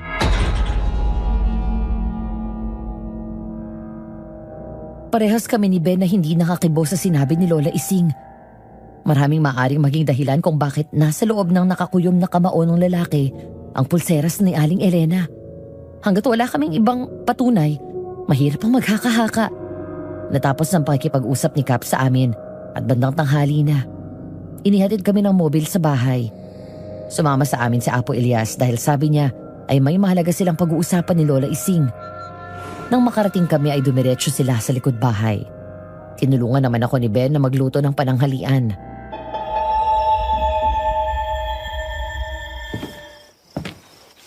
Tapos na ako magluto, Ben. Okay na kaya si Lola Ising at Apo Elias? Sinilip ko sila kanina. Mukhang seryoso pa din ang pinag-uusapan nila. Lara, may gusto lang akong itanong sa'yo. May naikwento ba sa'yo si Lola Ising? Kung may pats sila ni Apo Elias? Wala naman. Bakit mo na itanong? Kanina nung sinilip ko sila parang iba eh. Para silang mga teenager na nagpapakiramdaman. Parang na-curious tuloy ako. Tara nga, tingnan natin sila. Tatawagin ko sana sila para kumain. Pero dahil sa sinabi ni Ben ay na-curious ako. Taliwas man sa kagandahang asal ay naniktik kami sa dalawang matandang nag-uusap. Para kaming mga engot na gumigilid sa bahay at dahan-dahang sumisilip na makinig sa kanilang usapan. Patawarin mo ako, Ising, kung iniwan kita at mas pinili kong magkaroon ka ng normal na buhay. Sabi kasi nila mas makabubuti sa iyo ang malayo sa espiritual dahil kakainin lang noon ang mahina mong katawan. Wala ka namang kasalanan. Ginawa mo lang kung ano ang tama. At sana ay gawin mo din ang tama, Ising. Iwaksi mo ang nagbubulong sa iyo. Hindi ko pa masabi kung ano yan pero hindi maganda ang nararamdaman ko. Parang may ibang pakay sa iyo. Elias, dito ko nakuha ang kahulugan ng buhay ko. Ang tagal kong nagdusa sa mahina kong katawan. Sobra akong hirap na hirap sa mahina kong baga na konting galaw lang ay hinahapon na ako. Pero itong pagiging manunugis ko. Hindi ka manunugis. Masyadong brutal ang ginagawa mo. Kung ano man niya nagbubulong sa iyo, ginagawa ka niya na isang sadista. Ang paraan ng pangangatay mo at ang nararamdaman mong saya sa pagpapahirap sa mga nahuhuli mo. Sadyang ibiniti ni Apo Elias ang anumang sasabihin niya at tinagip ng mga kamay niya ang magkabilang kamay ni Lola Ising. Pagkatapos marahan niya yung dinala isa-isa sa labi niya. Kasunod doon ay tumitig siya kay Lola at madamdaming sinabi na,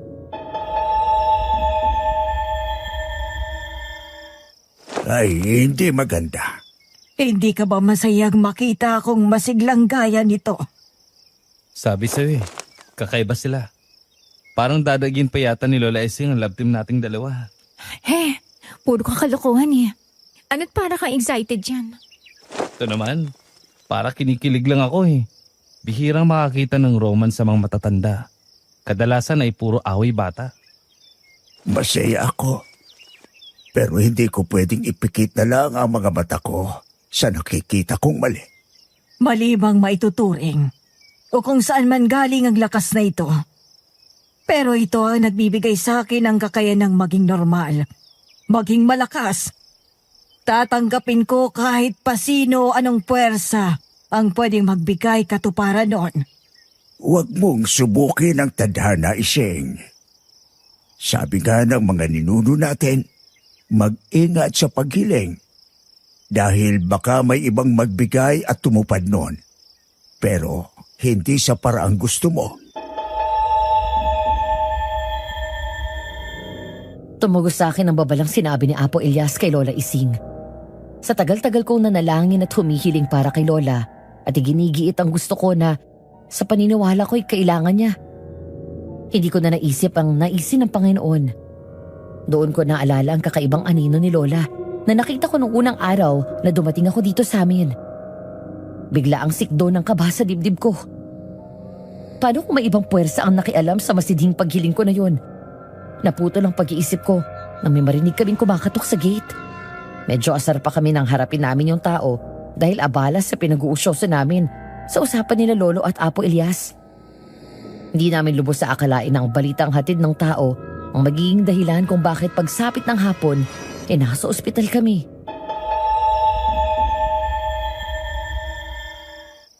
Sa third floor daw. Mali kaya si Lola ng kutob niya. Nasa Elena ang mandarangkal. Hindi ba't magandang balita yun kung sakali? Hindi natin siya kailangang papanagutin sa kung anumang krimen. Yun nga lang, pag nailabas ko na siya sa ospital, kailangan ko naman siyang alagaan. Ay, naalibadbaran pa naman ako sa babaeng yun. Di ba naikwenta ko naman sa'yo yung kakaibang ginagawa nun? Oo, pero sa tingin ko naman, hindi siya makakagawa ng kahit anong kakaiba. Lalo't may dinaramdam siya. Kung sakali at may mangyari, takbo ka lang sa bahay. Nagawa mo pa talaga magbiro eh. Heto na yung kwarto. Sana naman, hindi ganun kalala ang lagay niya. Relax ka lang. Nasa private room naman siya at wala sa ICU. Diyos ko, patatawarin kung nasa ICU siya. Saan naman ako kukuha ng pantubos sa kanya? Ibebenta ko na lang siguro ang organs niya bilang pambayad dito. O di kaya, idodonate ko sa science ang katawan niya kapag natuluyan siya. Hoy, kalokohan mo. Mamaya may makarinig sa'yo. Sabihin hindi ka makatao sa stepmother mo. Pero hindi kita pipigilan kung sakaling seryoso ka. Tamo ikaw. Buti na lang wala ka pang lisensya. Biro lang. Puro seryoso eh. Huwag ka nga masyadong matensyon. Hindi naman busy ang mga nurses sa paglabas-masok sa kwarto niya. Kaya sa tingin ko ay on the road to recovery na siya. Oo nga naman. Kung nasa malalang kalagayan siya, dapat nasabayan mo na ako ng tibayan mo ang loob mo. Salamat sa assurance. Tara, pumasok na tayo. Nagmumukha na tayong tambay dito sa labas ng kwarto niya eh. Ako nang kakatok. Pasok! Bukas yung pinto!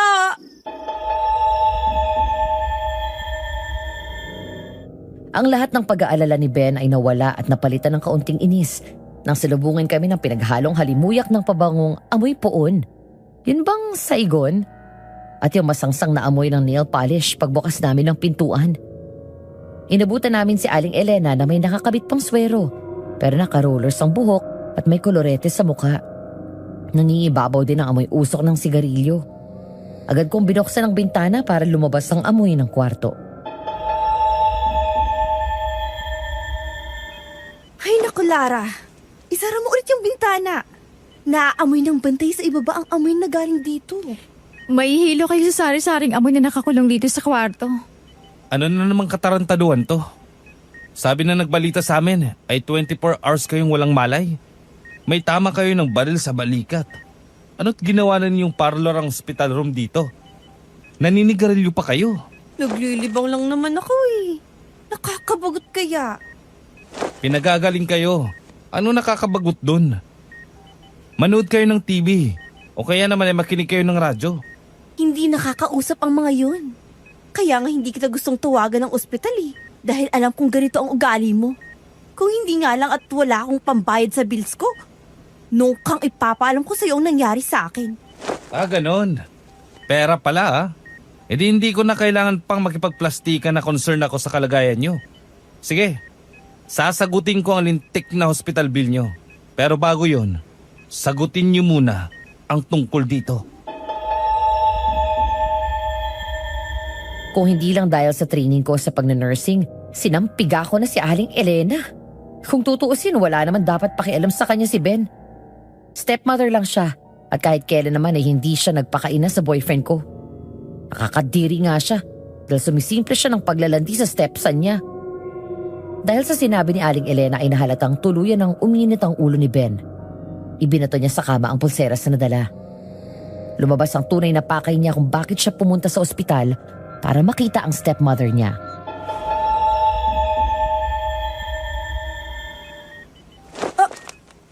Ano to? Paano napapunta sa'yo to? Ako ang nagtatanong dito. Nakuha yan sa kamay ng bangkay na natagpuan sa kuprahan. Biktima ng naturang bangkay ng karumal-dumal na pagpaslang. Paano nandun yung pulseras mo na ipinasadya pa ni tatay bilang alaala ng pagkakakilala ninyo? Dinukot siguro sa akin. Huwag niyo nga akong paikuti ng ganyan. Kung di lang dahil sa pakikiusap ko kay Kap Miguel at sa alaala ni tatay ay dinampot na kayo ng mga otoridad. Ano? Kaya umayos kayo ng sagot niyo sa akin. Bakit nandun ang pulseras ninyo? Noon ko lang nakitang maghalit ng husto si Ben. Kuyom ang kamao at naglalabasan ng ugat sa noo at leeg niya. Kahit akong nanunood lang sa away nila ay kinabahan. May ilang sandali silang nagtitigang dalawa bago sumuko si Aling Elena at tuluyang bumigay. May paiyak-iyak pa.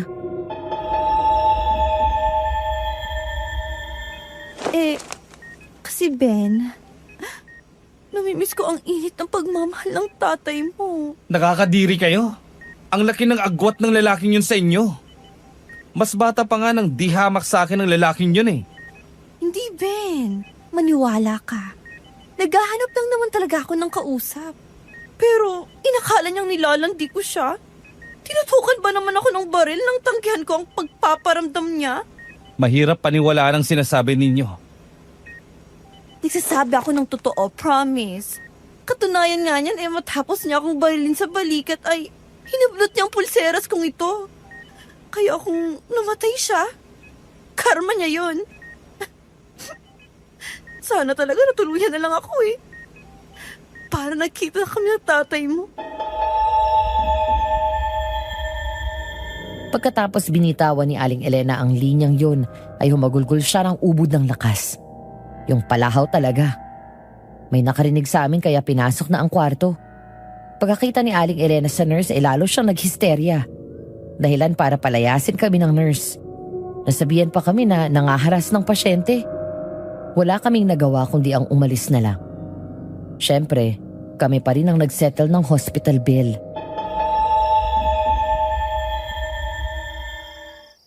Cleared na siya, Lara. Release na lang. Sa huli, nagpakamartir ka pa rin sa stepmother mo, Ben.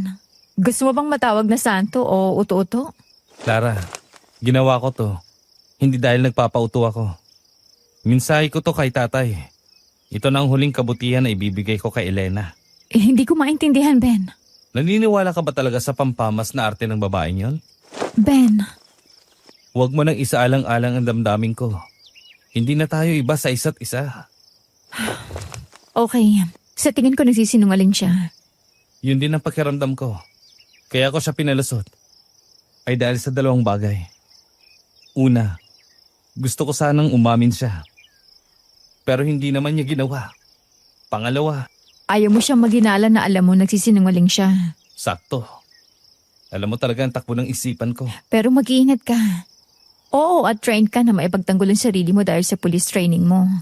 Pero kapag nagkataon na totoo na si Aling Elena ang aswang, delikado ka. Ibang kalaban ng mga nilalang ng dilim. Bakit ikaw?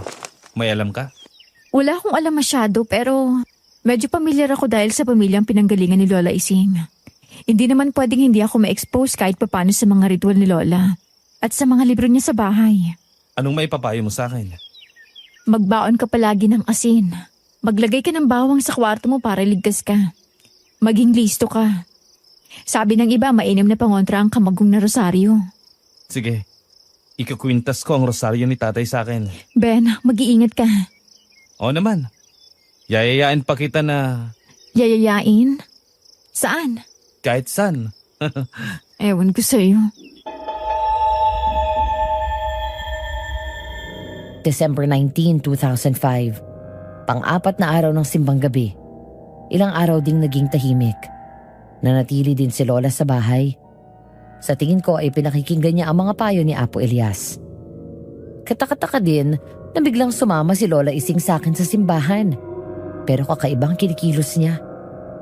Nagdala siya ng makakain na para bang sinehan ang pupuntahan namin. Tapos hiniling din niya na kung maaari doon kami sa pinakadulo ng simbahan maupo at malapit sa labasan. Lahat yon pinagbigyan ko. Pero kinakanta pa lang ang panimulang awit ay umalis na si Lola Ising. Nagpaalam siyang uuwi at iniwan ako sa simbahan. Pag-uwi ko ay inabutan kong nasa sala namin si Ben na kausap si Lola Ising. Kulang ang sapin sa paa, hubad baro at pilas ang maong na pantalon sa bandang binti sa may pundilyo. Bakit nandito sa bahay si Ben? Hindi ko din alam. Kabubukas ko lang ng gate ay nakita ko na siyang humahagos dito sa bahay. Pagulong pa ngang pumasok. Bakit daw? May sugat ba siya? Napaaway? Ay kanina ko pa nga kinakausap ang isang to. Hindi naman kumikibo. Nakasiksik lang dyan sa sulok ng gate natin, ayaw kumilos. Nabigyan ko na nga ng isang sampiga at parang hindi ako naririnig. Ayan, saka lang pumasok. Ben, anong nangyari? Marahan kong hinawakan sa tuhod si Ben at kalmanting tinanong siya kung anong nangyari. Lumingon siya sa akin. Unti-unti ang mata niya parang walang nakikita ay nagkaroon ng buhay. Nanginig ng konti ang labi niya tapos niyakap niya ako ng mahigpit. Nanginginig ang buong katawan niya nang sabihin niya sa akin na, Lara, ganun palang pakiramdam na makaharap ng isang aswang. Walang sinabi ang training namin sa academy. Nakakita ka ng aswang? Nasaan? Lola, hindi niyo ba nakikitang nahihirapan pa nga po si Ben magsalita? Ay, pasensya na Lara. Ano kasi? Nagkasundo kasi kami ni Elias na ipapaalam namin kaagad sa isa't isa kung sakaling may aswang. Okay lang, Lara. Medyo kumakalma-kalma na ako. Hayaan yung ikuwento ko sa inyo ang nangyari.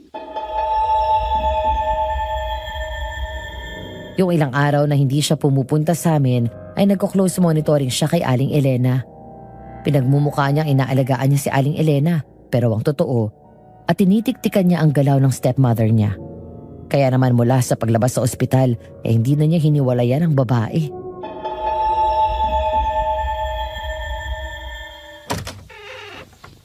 Parang nagbalik ang tatay mo, Ben. Ang linis ng bahay. Nilinis ko talaga. Sukat ba namang iwanan yung parang pusali itong bahay? Alam nga namang pabayaan ko na lang na mabulok sa dumi. Ikaw naman. Huwag ka nang magalit. Dadalawa na lang nga tayo dito. Dapat ay nagkakasundo na tayo. Hoy, huwag mong isiping hindi ko naiintindihan yung mali siya ng tono mo. Hindi ka ba nahiya sa sarili mo? Anak ako ng inasawa mong lalaki. At ang laki ng edad mo sa akin. Magkaroon ka naman sana ng kilabot sa katawan mo. Bakit naman? Kung sa bilang ng edad, siguro nga ay matanda akong di hamak sa'yo. Pero sa alindog ng katawan ko, hahataw pa ang kargada ko. Baka isang buong basket ng balot ang kailangan ng tuhod mo. Tigilan mo ako. Baka madunggol kita. Mas lalo kang nagkakaganyan. Lalo akong nananabik na kainin ka.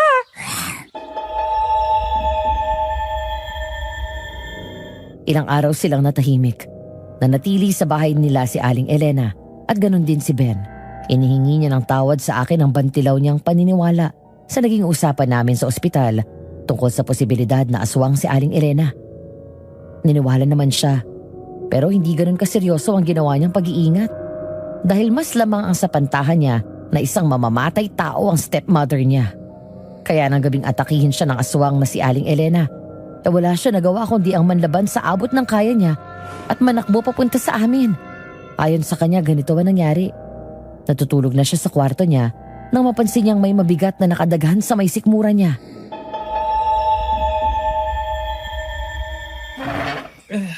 Ang bigat naman. Huwag kang malikot. Nahihirapan akong ibaba ang zipper ng pantalon mo. Elena, anong ginagawa niyo? Nasaan ang damit niyo? Umalis kayo sa ibabaw ko! Tahimik ng gabi. Ikaw na lang ang maingay. Huwag kang mag-alala. Masarap akong magbigay ng serbisyo. Kaya nga baliw na baliw sa akin ang tatay mo eh. Ay! Ayaw mo ng girl on top, ha? Magtigil ka! Hindi kita papatulan! Ah! Mataba. Mahaba. Mas pinagpala ka sa tatay mo.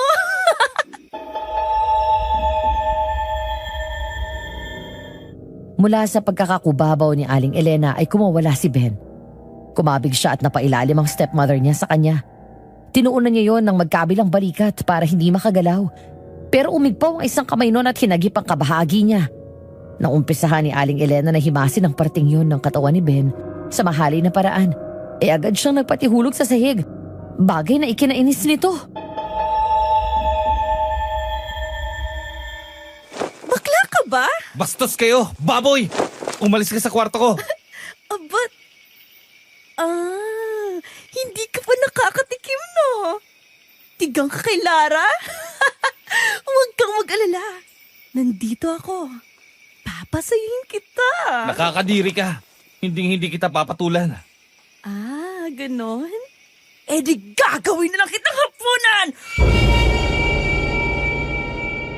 Bigla ay naging isang malaking insekto ang dating nagtutulisang bias ni Aling Elena. May matatalas na parang maliliit na blade sa dulo na tumusok at humihiwa sa kutsyon ni Ben. Nang talunan siya ng aswang ay wala siyang ibang nagawa kundi sapakin yun ng paulit-ulit sa may lalamunan at bandang dibdib habang hindi iwasan ng mga bias nun. Huwag ka naman laban! Akin ka na! Sa'yo na yung sarili mo! Naubod ng pangit! Magbalik ka dito! Mag-isa ka dyan! Heto ang lamunin mo! Ang mata ko! Magbabayad ka! Patay ka sa akin! Hindi na inisip ni Ben ang itsura niya. Nanakbo siyang lumabas ng bahay nila.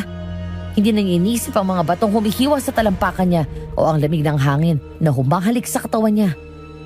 Diretso siya sa bahay namin kung saan inabutan niya si Lola Ising na papasok ng bahay namin. Nang matapos siya magkwento ay hindi na siya nanginginig. Matiim niya akong tinititigan at sinabing, Abay, matibay ka din no, Ben?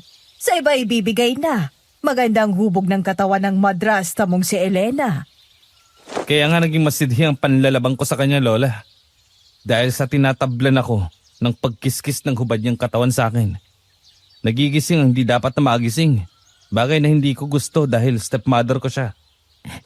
Salamat sa pagiging matatag sa paglaban sa tukso, Ben. Inaamin ko, Lara. Hindi na ako inosente. Sa tagal ng ating relasyon, tumitikim ako sa iba. Pero sa mga bayarang pampalipas oras para ibsan ang pangangailangan ko bilang lalaki. Hindi ko gustong sirayan ang kainosentehan mo hanggat hindi tayo na ikakasal. Naunawaan ko, Ben. Huwag kang mag-alala. Ang mahalaga'y ligtas ka. Salamat na lang talaga't nagawa mong tumakas. Teka nga, Ben. Huwag kang malikot. May kukunin na ako din sa balikat mo. Dumukwang si Lola Ising at isa-isang kinuha ang mga mahahabang buhok na nakadikit sa likod at dibdib ni Ben. Pagkatapos ay saglit siyang nawala. Pumasok siya sa loob ng kanyang kwarto. Paglabas niya ay may dala na siyang maliit at itim na kaldero. Nilagyan niya yon ng uling at pinagbaga habang may mga ibinubulong siyang latin. Sunod ay itinali niya sa isang inuuod na atay ang mga hibla ng buhok na nakuha niya mula sa katawan ni Ben. Nakakasulasok na amoy ang umalingasaw. Napatakip kami ng ilong ni Ben, pero si Lola Ising ay sininghot yun na para bang rosas ang inaamoy niya.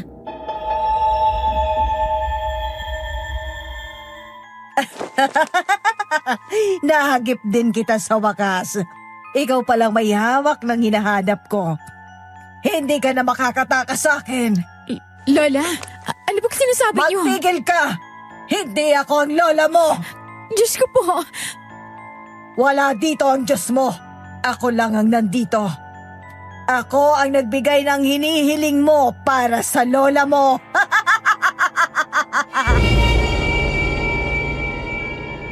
Pagkatapos nun ay may binigkas na mga salitang Latin si Lola Ising, o mas tamang sabihin na kung sino man o anumang nilalang ang nasa katawan niya. Bigla na lang kaming nawalan ng malay ni Ben. Nung magising kami ay lubog na ang araw at nasa bahay namin si Apo Elias na hapong-hapo at naliligo sa pawis.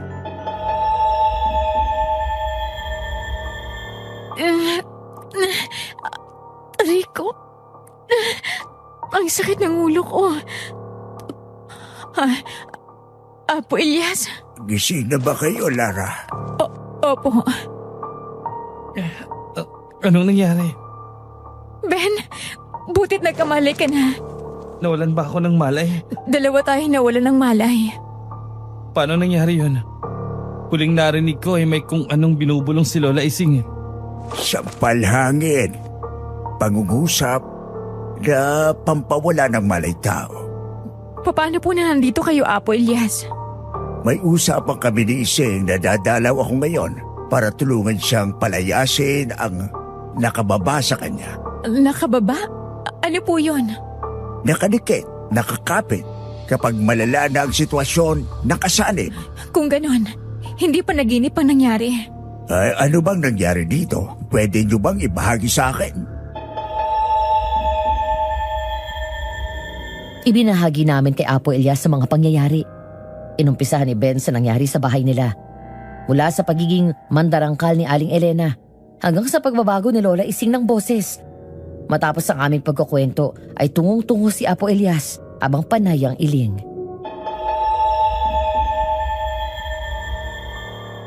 Nahuli na ako. Kasalanan ko ito. Dapat ay kumilos na ako nung araw na nag-usap kami ni Ising. O kaya ay isinama ko na siya sa bahay. Anong kasalanan niyo? Lara, nung araw na naandito ako, sinabi ko sa Lola Ising mo na nilalansi siya ng dyablo. Hindi gabay ang narinig niya kung hindi ang dyablo. Kaya hindi siya naging manunugis. Kung hindi, isang mangangatay ng aswang. Yun po ba ang dahilan kung bakit ang brutal ng paraan ng pagpatay at kung bakit naliligayahan siyang pahirapan muna ang mga nahuhuli niya? Ganun na nga. Isa pa ay may hinahanap ang nakasanib kay Ising. Karunungang lihim na ang madrasta mong si Elena ang nakakuha. Ayon kay Apo Elias, nagsasagawa siya ng investigasyon sa mga araw na hindi siya nagpakita. Nagsugsug siya at napag-alaman niyang gumawa ng sarili niyang ritual si Aling Elena sa paniniwalang ang librong nabili niya ay may pangungusap na maibabalik ang namayapang tatay ni Ben. Pero sa halip na mangyari ang gusto niya, naging isang mandarangkal si Aling Elena. Pinakawalan din noon ng isang dyablo na naghahanap ng mahinang tao na madaling maloko at napili noon si Lola Ising. Nakakaloko naman yun. Madasalin si Lara. Panay ang simba. Tapos, dyablo ang nakahagip kay Lola Ising? Kalokohan. May magagawa po ba tayo para tulungan po si Lola? Mapaalis natin ang nakalukob sa kanya. Meron pa naman. Pero ngayon pa lang ay babalaan na kita, Lara. Maaring ito na din ang maging katapusan ng laban ni Ising. Wala na bang ibang paraan, Apo Elias? Handa po akong tumulong. Basta po mailigtas lang si Lola Ising. Na mabawi natin siya ng buhay. Kung Vincent Ben, mas mabuti pang wakasan ang isang buhay kung yon ang magpapalaya sa iyo sa kamay ng demonyo. Mabuti pang nasa piling ka na ng ama kaysa buhay ka nga pero nagagamit ka ng dyablo. Dahil hindi namin alam kung saan nagpunta si Lola Ising, ay gumawa pa ng ritual si Apo Elias. Humingi siya sa akin ng isang bagay na bigay ni Lola na itinuturing kong mahalaga. Ibinigay ko sa kanya ang isang makalumang pamaypay na binurdahan ni Lola Ising ng pangalan ko. Graduation gift niya yun sa akin nung nagtapos ako ng elementary. Sa pamamagitan noon ay nasugsog ni Apo Elias si Lola Ising na nasa may paanan ng bundok. Matapos ang ritual ay may isinaboy siya sa pamaypay ko. Pagkatapos ay tiniklop niya yon. Ibinigay niya yon pabalik sa akin at sinabing dalhin ko yon at kakailanganin namin. Ilang sandali pa ay sakay na kami ng mobil ng barangay, papunta kung saan naroon si Lola Ising. Pagdating namin doon, isang nakakakilabot na eksena ang dinatna namin.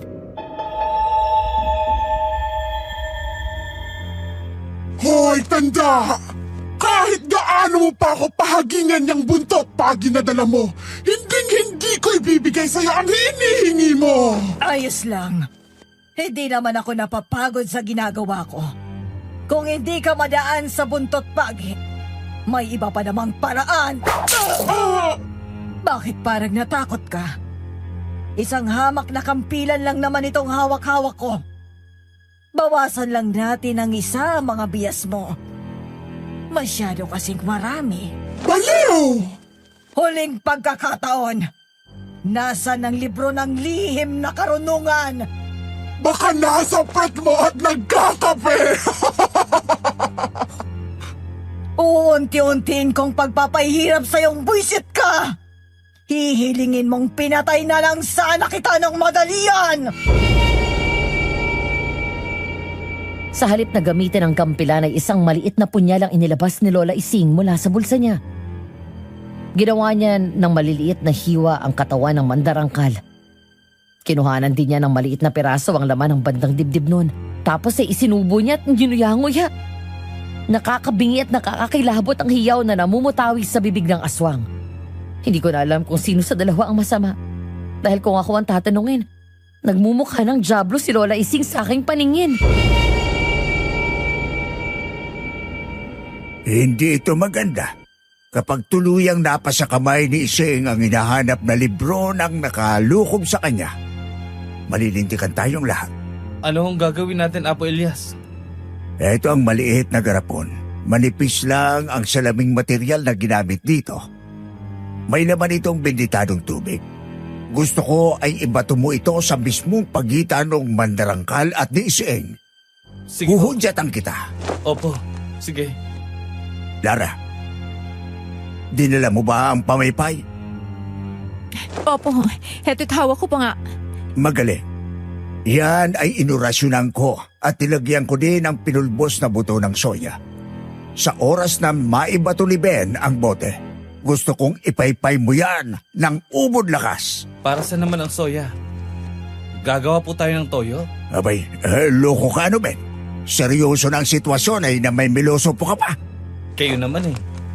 Ben, alam kong may galit ka sa madrasta mo at nais mo makaranas siya ng paghihirap. Pero sapat na ang isang sadista. Huwag ka nang gumaya pa. Seryoso na. Bakit soya, Apo Elias?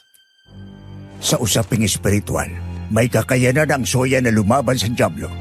Mula yan sa paniniwala ng lolo kong Hapon. Hindi pa naman ako binigo. Masakit na ba? Ibigay mo na sa akin ang inihingi ko at wawakasan ko na ang pagdurusa mo! Itinaas ni Lolo Elias ang isa niyang kamao. Naging hudyat naman yun na isasagawa na namin ang plano niya. Parang pitcher ng baseball na ibinato ni Ben ang garapon at sa pagkabasag noon ay sabay na naparilasa si na Lola Ising at ang aswang na mandarangkal. Lumabas kami mula sa pinagkukublihan namin at nilapitan sila. Pero di yata masyadong tinabla ng mandarangkal dahil paglapit namin ay nakawala yun sa pagkakagapos at inatake si Ben. Hindi ka pa talaga nadadala. Gusto mo pa ulit makatikim ng sapak? Hetong sa'yo! Lara, ito ang pagi. Tulungan mo si Ben. Ako nang bahala kay Ising. Layuan mo si Ben! Ikaw na aswang ka! Lara! Mag-iingat ka sa bias niya!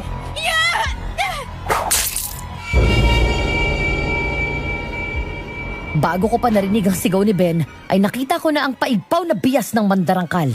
Kasabay ng unday ng suntok ni Ben sa sikmura ng mandarangkal, ay hinaplit ko naman ang aswang ng buntot pagi. Napaluhod yun at isang sinaunang punyalang humagis mula kay Apo Elias. Sinambot yun ni Ben at agad na itinarak sa dibdib ng mandarangkal. Manahimik ka na, Elena! Ben, nasaktan ka ba? Hindi naman. Grabe ka. Ginawa mong punching bag yung aswang. Ayos lang ba yung mga kamao mo? Ayos naman. Tatrabahuin mo lang yan mamaya. Nabalatan na oh. At napilas ng ilang laman sa parting buko ng kamao ko. Ang tigas ng balat ng hinayupak. Anong ginawa ninyo? Sinira niyo ang mga plano ko! Ising, makinig ka sa boses ko. Huwag kang magpagupo sa diablong nakalukob sa iyo. Wala na sisingil dito! Isinuko niya na sa akin ang kapalaran niya!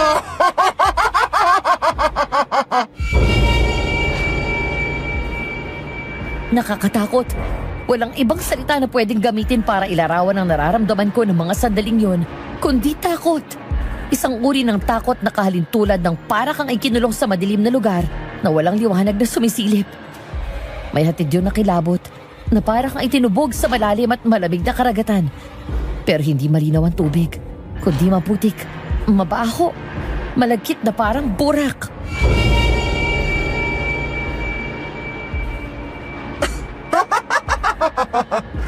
Naamoy ko dito ang takot mo, babae! Huwag kang sasagot, Lara. Huwag mong iparamdam na kinikilala mo ang presensya ng demonyo. Apo Elias! Inaatake yata siya. Inaatake ka daw, tanda? Masakit ba? Yan ang dinadanas ng sino mang lalaban sa akin. Ang kapal na mukha mong buga-bugan ako ng mga pangungusap mo. Akala mo ba ay tatalab? Tanga!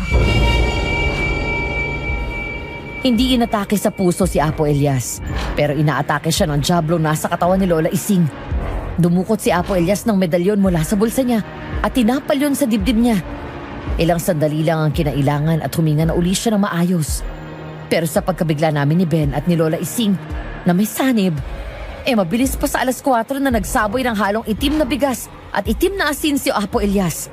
Bigla parang itinulos si Lola Ising sa kinatatayuan niya. Habang paralisado siya, ay tinawag ni Apo Elias ang buo niyang pangalan. Doon, parang nagbalik ang totoong si Lola.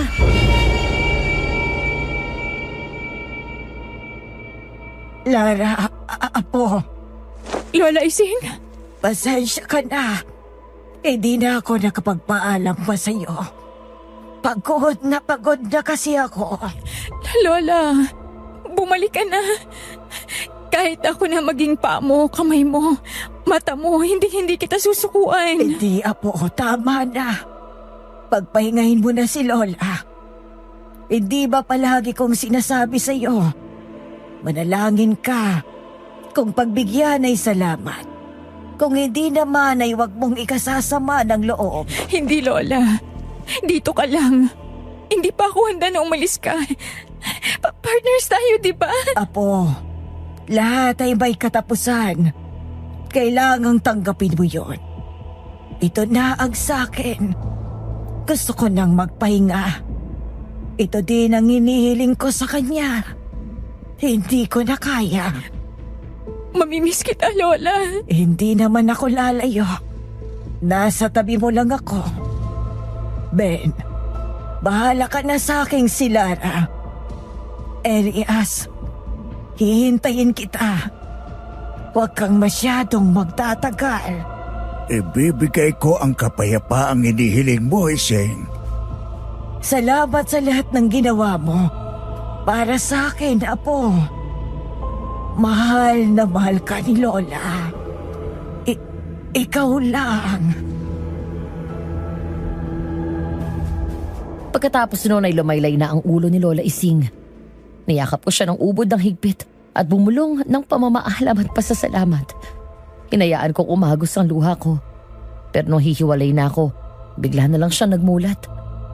Puro puti ang mata niya at nagbalik ang malademonyo niyang tinig. Kaya kong ibalik ang lola mo, Lara. Hilingin mo lang. Wala akong hindi ibibigay sa'yo. Huwag kang makinig, Lara. Nilalansi ka lang niya. Katawan na lamang yan. Sising ay yumao na. Pumunta na siya sa dapat niyang puntahan. Kaya ko siyang tawagin pabalik. Lara! Huwag kang magpatukso! Hindi ito ang gusto ng Lola Ising mo! Pero ito ang gusto mo, Lara. Kay tagal mong inuuna ang iba, ikaw naman ang masunod. Lord, Ama namin sa langit. Masakit man po sa loob Anong ko. ginagawa mo? Mawawala ang lola mo sa ginagawa mong yan! Ano man ang loob mo, O Diyos Ama sa langit. Sumusuko po ako sa inyong nais. Masunod nawa hindi ang nais ko, kundi kung ano po ang niloloob mo. Iniiwan ko na po sa inyong kamay.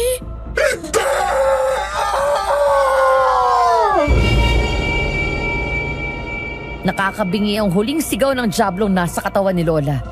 Umaalingaw-ngaw, yumayanig.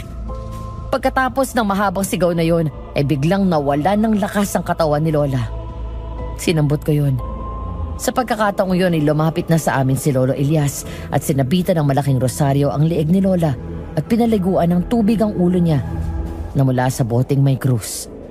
Sabi ni Lolo Elias ay holy water yun. Pinulsuhan ko si Lola. Wala na siya. Mula sa ibayo ay narinig ko ang paunang batingaw ng simbahan. Nag-December 20 na pala.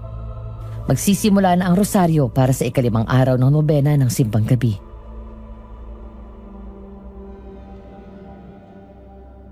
Baka kapag pahinga ka na, Ising, ako nang bahala sa kanya dito. Pumunta ka na sa simbahan, Lara. Masama ang nangangako na hindi kumpletuhin ang simbang gabi. Pagkatapos ay sisira ka. Nawala nang inihiling ko, Apo Elias. Ano pang dahilan ko? Ilingin mong mapanatag ang loob mo na aliwin ng Panginoon ang pagdadalamhati ng puso mo. Napayapa na makapunta sa patutunguhan niya ang lola mo. Ako bang nagdala ng dyablo sa buhay ni Lola? Mali ba ako ng hiling? Isa akong masamang apo. Kung minsan, Lara, ang pagkakataon ay sadyang mapaglaro. Nagkataong nakakita ng oportunidad ang dyablo na manloko. Pinaniwala kayo na ibinigay na ang inyong kahilingan. Pero ang totoo ay galing yon sa kasamaan. Kung ganun, kasalanan ko nangyari kay Lola. Hindi yon kasamaan. Yon ay dala lamang ng pagiging tao mo. Natin. Kaya hindi natin agad maarok ang loob ng Panginoon. Madalas nating nalilimutang sabihin ang mga katagang, masunod po ang loob mo. Kaya napagsasamantalahan tayo ng ibang puwersa.